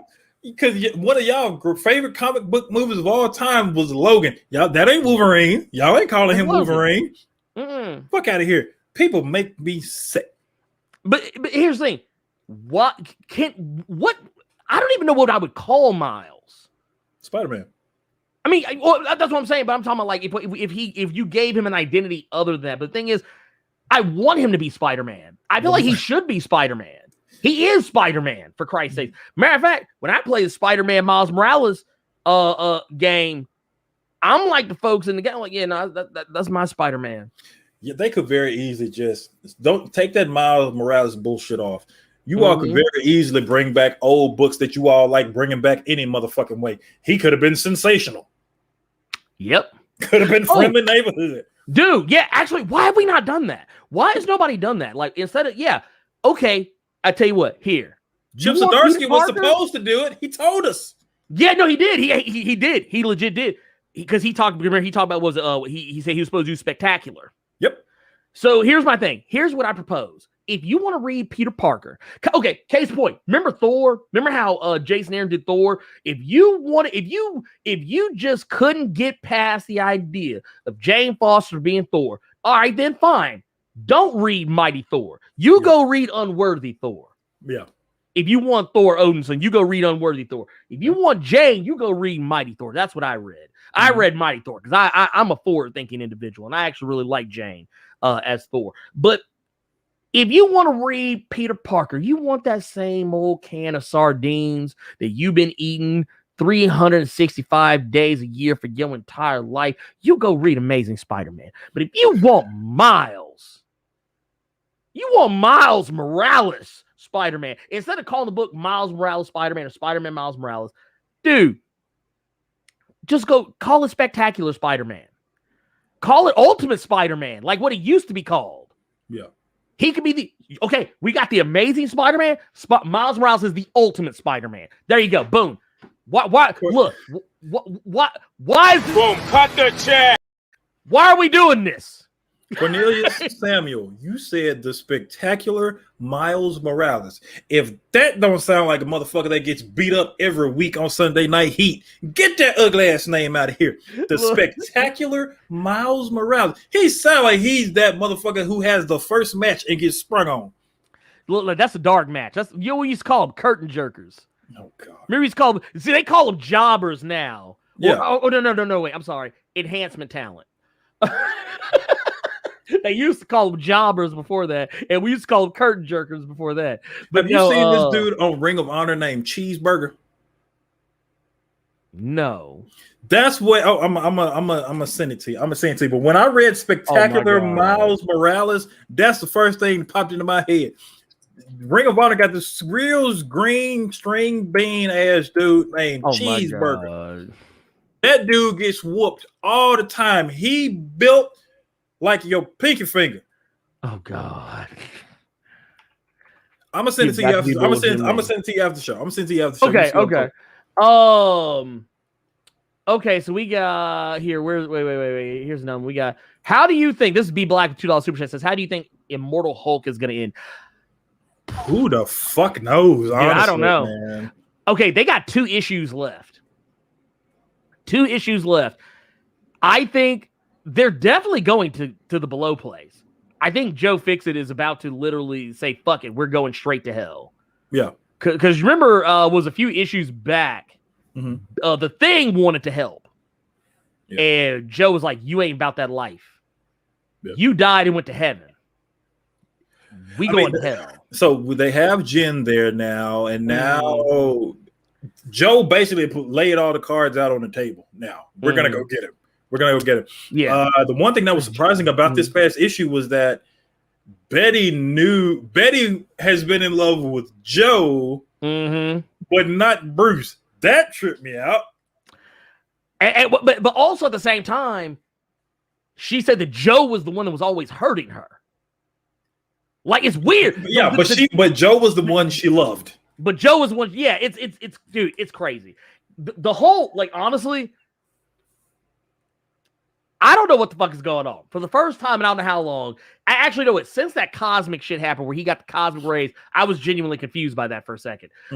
This is like I'm honestly complete. I do love how he explained where the Joe Fixit persona came from, though.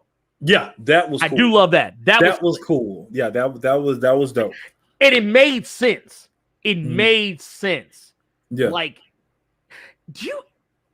It really did. Al Ewing's been teasing us with that for a while too, because think about it. Every time we go back and look at Bruce when he's a kid, what is he doing? He's watching TV. Yeah. Every time. Yeah. Okay. Every time. Okay. He is glued. When Zimnu came up, he was glued to the TV, watching TV. Dude, Al Ewing's. So yeah, he's basically Bruce's Al Bundy. That's why Joe Fixit is the way that he is. But Betty saying that she loves Joe because Joe looked at her for her, no matter what she was. But I mean, just the fact that Joe knocked off a giant red bird, and the fact that Jennifer and them in the other motherfucking room, and they literally said they could hear the shit. They can hear the cleat. I don't want to know how that sounds. I don't want to know how bird clappage sounds. That's Lord. And also, I love the fact they also went back and pointed out how quick Betty can turn. Yeah, dude, I was like, Lord, because literally she was sitting there looking like a bird in the next panel, putting clothes on with the tickles out. I was like, Lord, I love shit. I love how the first thing you see though when you get that scene, that motherfucker zip it up. Dude, Al Ewing ain't shit. Al Ewing ain't shit, and I'll be here for it. Was it B Black with the $5 super chat says, how do y'all feel about a number of X-Men villains? Wait, hold up. I feel about a number X-Men villains being industries the mutant businesses stepped in on. Oh, I get it. It got fucked up. Okay, I get it now. Okay, so this is something I actually talked about in one of the videos. How like most of the X-Men's villains right now are people who were creating things, doing things, coming up with all these crazy accomplishments. Talking about like Terra Verde, they had telephoronics. They actually were developing the shit before Krakoa was even before even Krakoa was a thing. But Krakoa came out with the shit first. And then you had the new dude, was it Fei Long in X-Men #1, where he wanted to terraform Mars, but Planet-Size X-Men happened. This motherfucker see the shit on TV. Now he hot. We got this new dude, Dr. Stasis, who basically he's trying to figure out how to evolve humanity and resurrect people, but the mutants came out with the shit first. And then the shit with Man-Thing. Dude, they doing some wild shit with the X-Men right now. It's crazy. If you told me Benjamin Percy was trying to write a Swamp Thing book in Marvel, I'd have laughed your ass up out of here. But this motherfucker literally writing Swamp Thing in X-Force right now. By way of Man-Thing. Yeah. By way of Man-Thing. I think it's really cool. I think it's neat because basically that right now with the current state of things, that's how you have to do it. You have to create new villains because the X-Men's villains used to be other mutants. Well, that ain't a thing really right now. So you gotta come with some new shit. And right now they're getting to business. It also kind of justifies X-Corp's existence, but that's neither here nor there. I still ain't fucking with that book. I can't. Yeah. I'm sorry. I cannot for love or money. King Kunta with the $2 super chat says Spider-Man Black. Lord, see, y'all gonna make Carter pull out the Pornhub music. Lord, can't do it. Tubes of Woe with the $5 super chat says, let's call Miles Recluse, like Brown Recluse. Just spitballing. Honestly, I don't know how they haven't gotten to rename Miles yet. I don't know either. Honestly, Brown Recluse, that's gonna be kind of on the nose. That's okay. Okay, I'm about to say it's gonna be 2 on the nose because you know what's gonna happen. Look, you know it's gonna start. It's kind of like, what was it? Granted, I never heard white people say. It's always heard. This is something I more heard black people say. But we would, whenever I would talk to other black people, would talk about Falcon Winter Soldier. They would call it, they would call it motherfucker nigga bird, and that's what I'm afraid would happen with Miles. They call motherfucker nigga recluse. I can't, and I'm sorry. I can't do it. I don't want it. I can't have it. I don't want to fuck with that. That's too close. It's too close, homie. It's too close. Let's see here. Let's answer a few more questions. Let's answer a few more questions here. Let's see.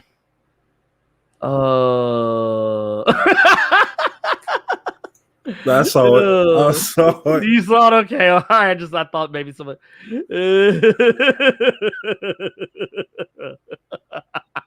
Y'all ain't shit. Y'all really ain't shit.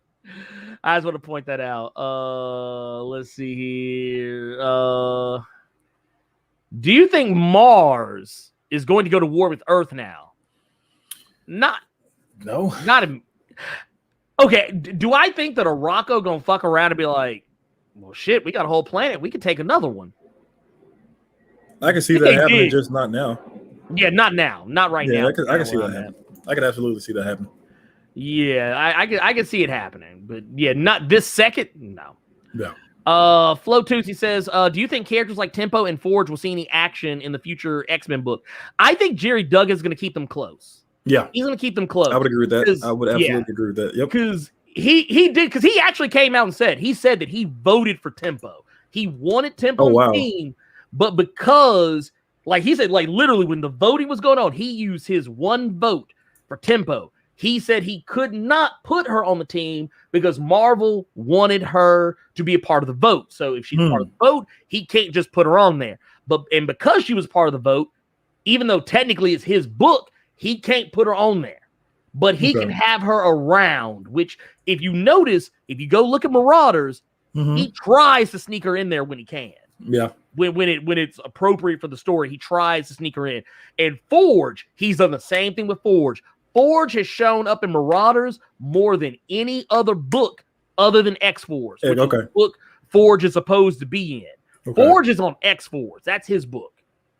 But he tries to sneak him in when he can, if he can. So I believe, he's going to sneak him in, but don't expect Tempo to show up every other issue. Do you feel like X-Force is kind of going down a little bit? Well, not going down, but I know it's not as interesting as it was when it started. Well, I remember that one person that was constantly complaining about that one person you don't like. There's a lot less murdering getting done in that book. It's a lot of fucking Beast being a fucking tool. Yeah, I like the last few issues. Yeah, there's a lot less murdering going on in that book. Yeah, like when they were doing the shit with Kid Omega, I kind of fell off a little bit because it wasn't quite as interesting. I like what they were doing. Benjamin Purse was basically he was basically doing Nightmare on Elm Street, but with Kid Omega. Okay. Which was kind of slick.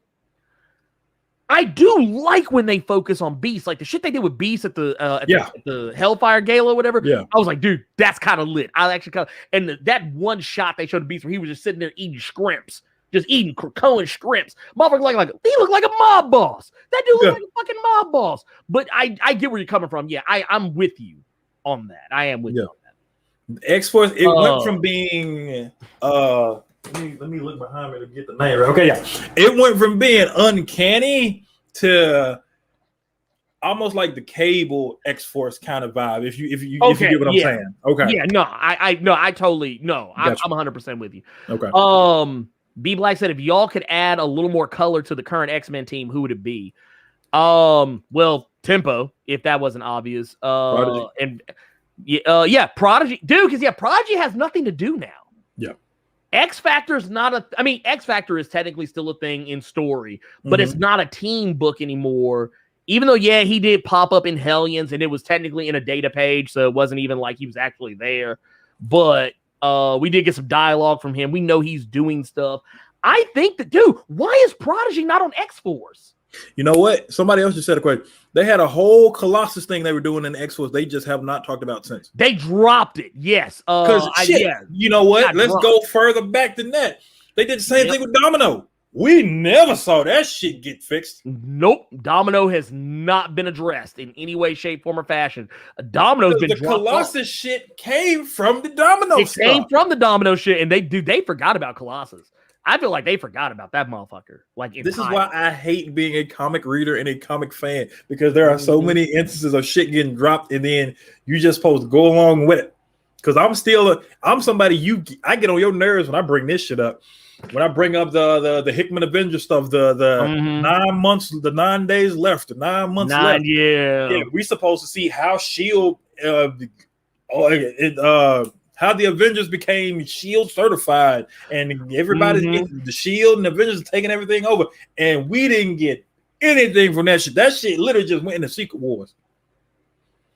But the Domino shit and the Colossus that shit got wild. I was really invested in that. Why is Bishop not on X-Force? I wonder. I know he's technically in Marauders, but he's with the Hellfire Trading Company and all that. But Bishop seems like a better choice for X-Force.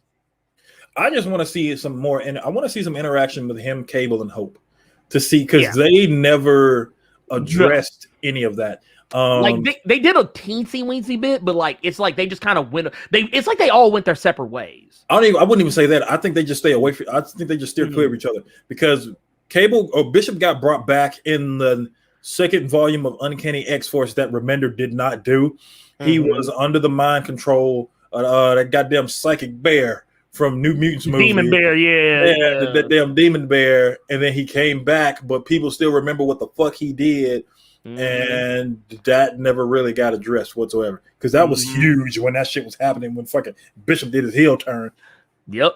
Oh, where Cornelius Sam asks, where is Warpath? He is in New Mutants. He actually was in the last issue of New Mutants. Okay. Because basically what they're doing, the New Mutants comic has become more about the New Mutants, not the old New Mutants.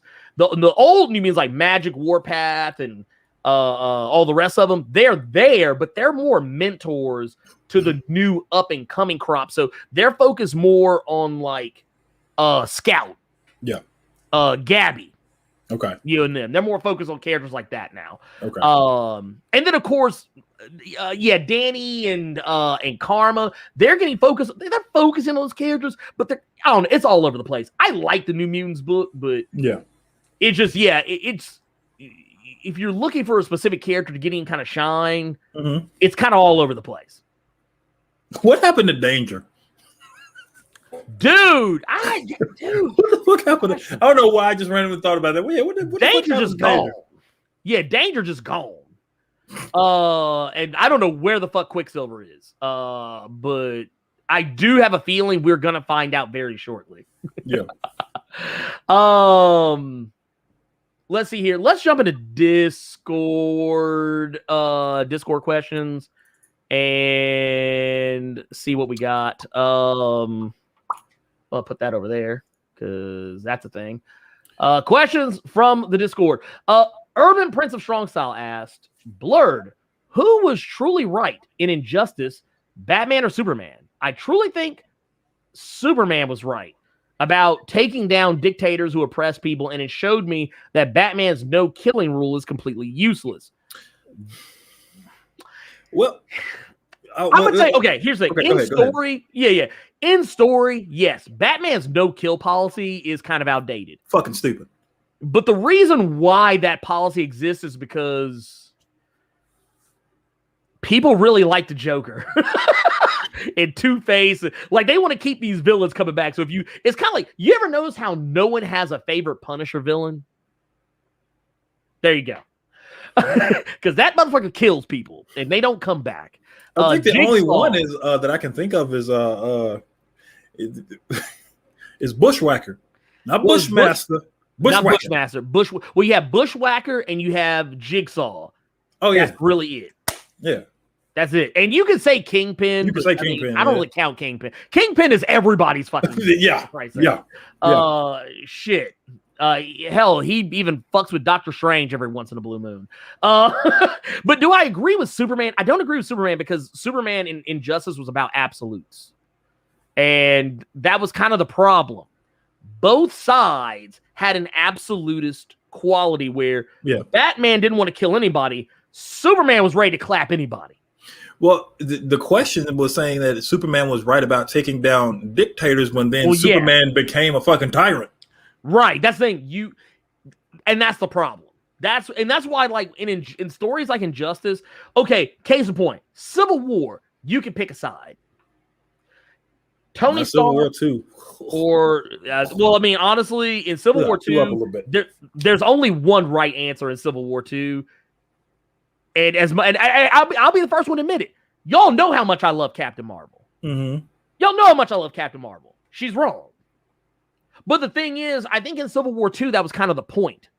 They wanted you to kind of pick a side, like a more clearly defined side. Mm-hmm. Like in the first Civil War, it was negligible who was right. Like Tony, technically had a point. Yeah. He went about it the wrong way. Okay. Captain America had a point too. Kind of went about the wrong way as well. That was kind of the whole point of the series. In Civil War 2, it's like, well, if we know that the information, like, okay, if you remove one plot element from the story, I could be more on board with Captain Marvel. If you remove the plot point where there's a margin for error for the precognitive evidence that they were finding, the evidence of future fuckery, I would say, oh, if you remove that, then yeah, I actually don't see any problem with stopping people from committing a crime before they do it. It's kind of fucked up. It's some Minority Report bullshit, but I mean, you know, if it is 100% certain that person is going to do that crime, if you can prevent it, then yeah, do it. But if there's a chance that if there's even at least a 1% chance that you could be wrong, who's to say that? You know how we always joke about how what was it like the Kobeing in DVD? Yeah. 99% of the time it works 4% of the time. Yeah. Like some shit like that. It's kind of one of those situations. Like there's no telling. You could be putting people away that aren't going to do anything. Cornelius Sanders saying proactive instead of reactive. Right. And once again, I agree. There's a line in the comic that even Black Panther says, if you are on the opposite side of Captain America, unless it's Secret Empire, you're likely on the wrong side. Granted, this was before Secret Empire. Yeah. Oh, I can say it in the camera live for 300 plus people. That Captain America that's in Ta-Nehisi Coates run, that Captain America that's in Avengers right now, guess what, y'all? That ain't Captain America. Nope. Secret Empire, Captain America, that's the real Cap, y'all. The Captain America in Ta-Nehisi Coates run in Avengers, that is some Cosmic Cube shenanigans. Yes, it is. Yes, it is. I get to say it live because so many people are talking about, man, this Steve isn't really like this, and this Steve isn't really like that. The real Steve, Steve that y'all reading in Avengers that y'all think is the real Steve ain't the real Steve. Nope. He is a facsimile of the Cosmic Cube. Basically, kind of like the you remember in Heroes Reborn. Yes. Like how Mephisto had like the characters from Heroes Reborn, they're a simulacrum of the original of the Squadron Supreme, created by a cosmic cube, even though it's called the Helihedron. But it's a hellish cube, like where you have the cosmic cube, you have the hellish cube. There you go. Was it Jay Dizzle? So ignore it. Well, you can read the first part. The actual question is on the second part. If you all put your speculation hats on, what audibles, if any, do you think that Hickman or Marvel have had to call because of the success of this era of X-Men, i.e. plot points, ending, or starting a series? Because he's saying that he thinks that an audible was called during all this X-Men stuff. Something got called that wasn't originally planned just because of they saw how much they could make. I tell you what, because of the nature of how this shit works, if they called an audible, we probably only recently saw it. Okay. Because this shit's planned out years in advance. The books are written not years, but written months in advance. They're drawn well in advance. So usually by the time that we have reacted to something, they haven't quite responded to it yet. So if we saw any reaction, it likely came after Ten of Swords. And we probably are starting to see some of the reactions now due to Ten of Swords. But if there was an audible that was called, I couldn't tell what it was. Because, I mean, honestly, they're still kind of doing whatever the fuck they want. I can tell you right now, X-Corp was not them listening to the fans. Leave that book alone. And if they were listening to the fans, we would still have X Factor. Oh my God. Get New Mutants the fuck out of here then. I like New Mutants. Get New Mutants the fuck out of here then. No, give it Excalibur. Okay, I get you. Look, y'all leave Hellions alone. Oh yeah, leave Hellions the fuck alone. Yasuke. Okay, so I read everything. Oh Lord, the actual question is, with the way the film ended, with the widows and Taskmaster being free of the mind scrambling shenanigans, with Alexi and Melina watching over everybody, do you think that would be a good Disney Plus show with Red Guardian, Melina, and the widows and Taskmaster? That's the question in all of that. I could see that. I would. Okay, here's the thing. I want more Red Guardian. I want Red Guardian that can actually hold his own, not get his ass whooped and take 6 hours to put that goddamn suit on. Okay, real quick, I do want to say something. It's kind of not really a spoiler. I don't know shit. Anyway, there's a point in the movie where Red Guardian brings up that he fought Captain America in the 80s. Yeah, and the dude said it was a lie because he was. Yeah, dude said it was a lie. I kind of wouldn't mind if they did okay, so we have What If. I would actually like to see some what ifs of like Red Guardian like fighting Captain America. Actually, what I kind of want to see, I wouldn't mind them just delving into the mythos of Captain America and characters like him. Like I wouldn't mind them, going backward and now granted, a part of me kind of hoped, I was like, I wonder if maybe he fought Isaiah Bradley and just didn't realize it. But that was like, by that point, Isaiah Bradley would not have been Captain America. He would have already been incarcerated. Yep. But I mean, it would be cool if that were the case. But yeah, I could technically see them do a Disney Plus series. I don't know if they will. But I definitely think we could all benefit from more Red Guardian, at least a little bit. Hell, what was Suicide Squad? They're making a whole ass Peacemaker TV show to accompany Suicide Squad movie. Ain't nobody asked for that shit. You align the truth they need if somebody asks for it. Ain't nobody asked for that bullshit. They just making it because it's John Cena. Lord help me. That's all the only reason why they're making it. Get that shit out of here. Give me Red Guardian.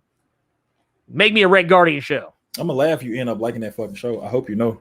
I mean, I'm not saying I'm not. I'm just saying that, like, let's be real.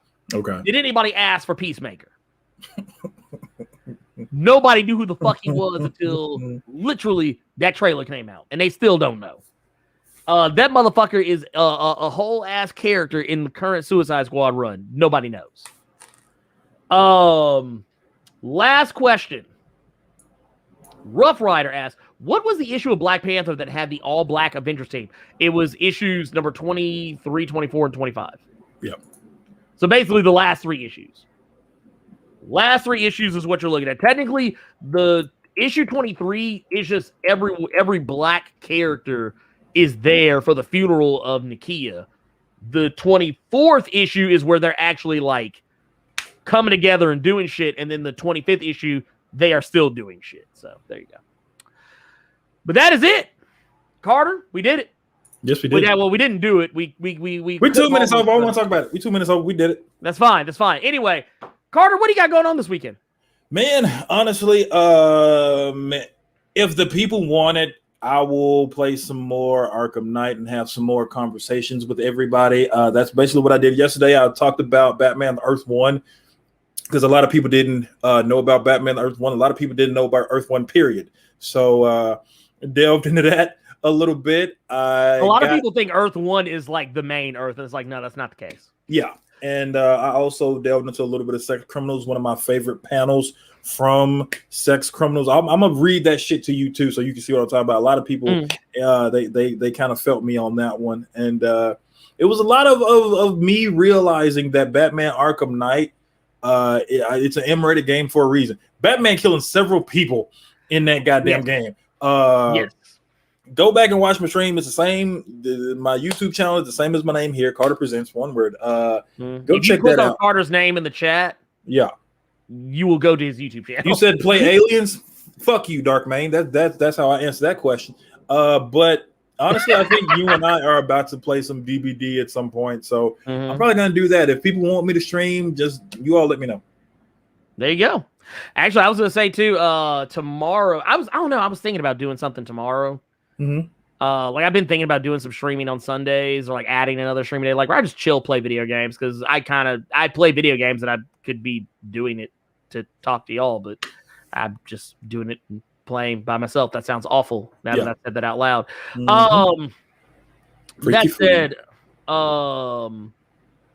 That said, yeah, maybe like probably like, dude, I kind of want to get us. I really kind of want to almost install the PTB for Hunt and try out the Hunt PTB. What, the new map? By the way, yeah, and dude, and you know what I really want to do? I kind of want to try it on this new graphics card. What you? Oh, you got the 3090? Yeah, the 3090's in here right now. By the way, shout outs to the homie, Gold Cartridge Gamer. Dude, he hooked your boy up, and I just want to say thank you. That dude, he's a huge friend, personal friend, and friend of the channel. Great guy. He did the Lord's work, going out of his way actually to hook your boy up. And yeah, dude, I just want to shout out my homie. But let's yeah, I say, you know what, fuck it. Let's go ahead and make this DBD thing happen. And man, we will catch you guys later. We out here. Peace.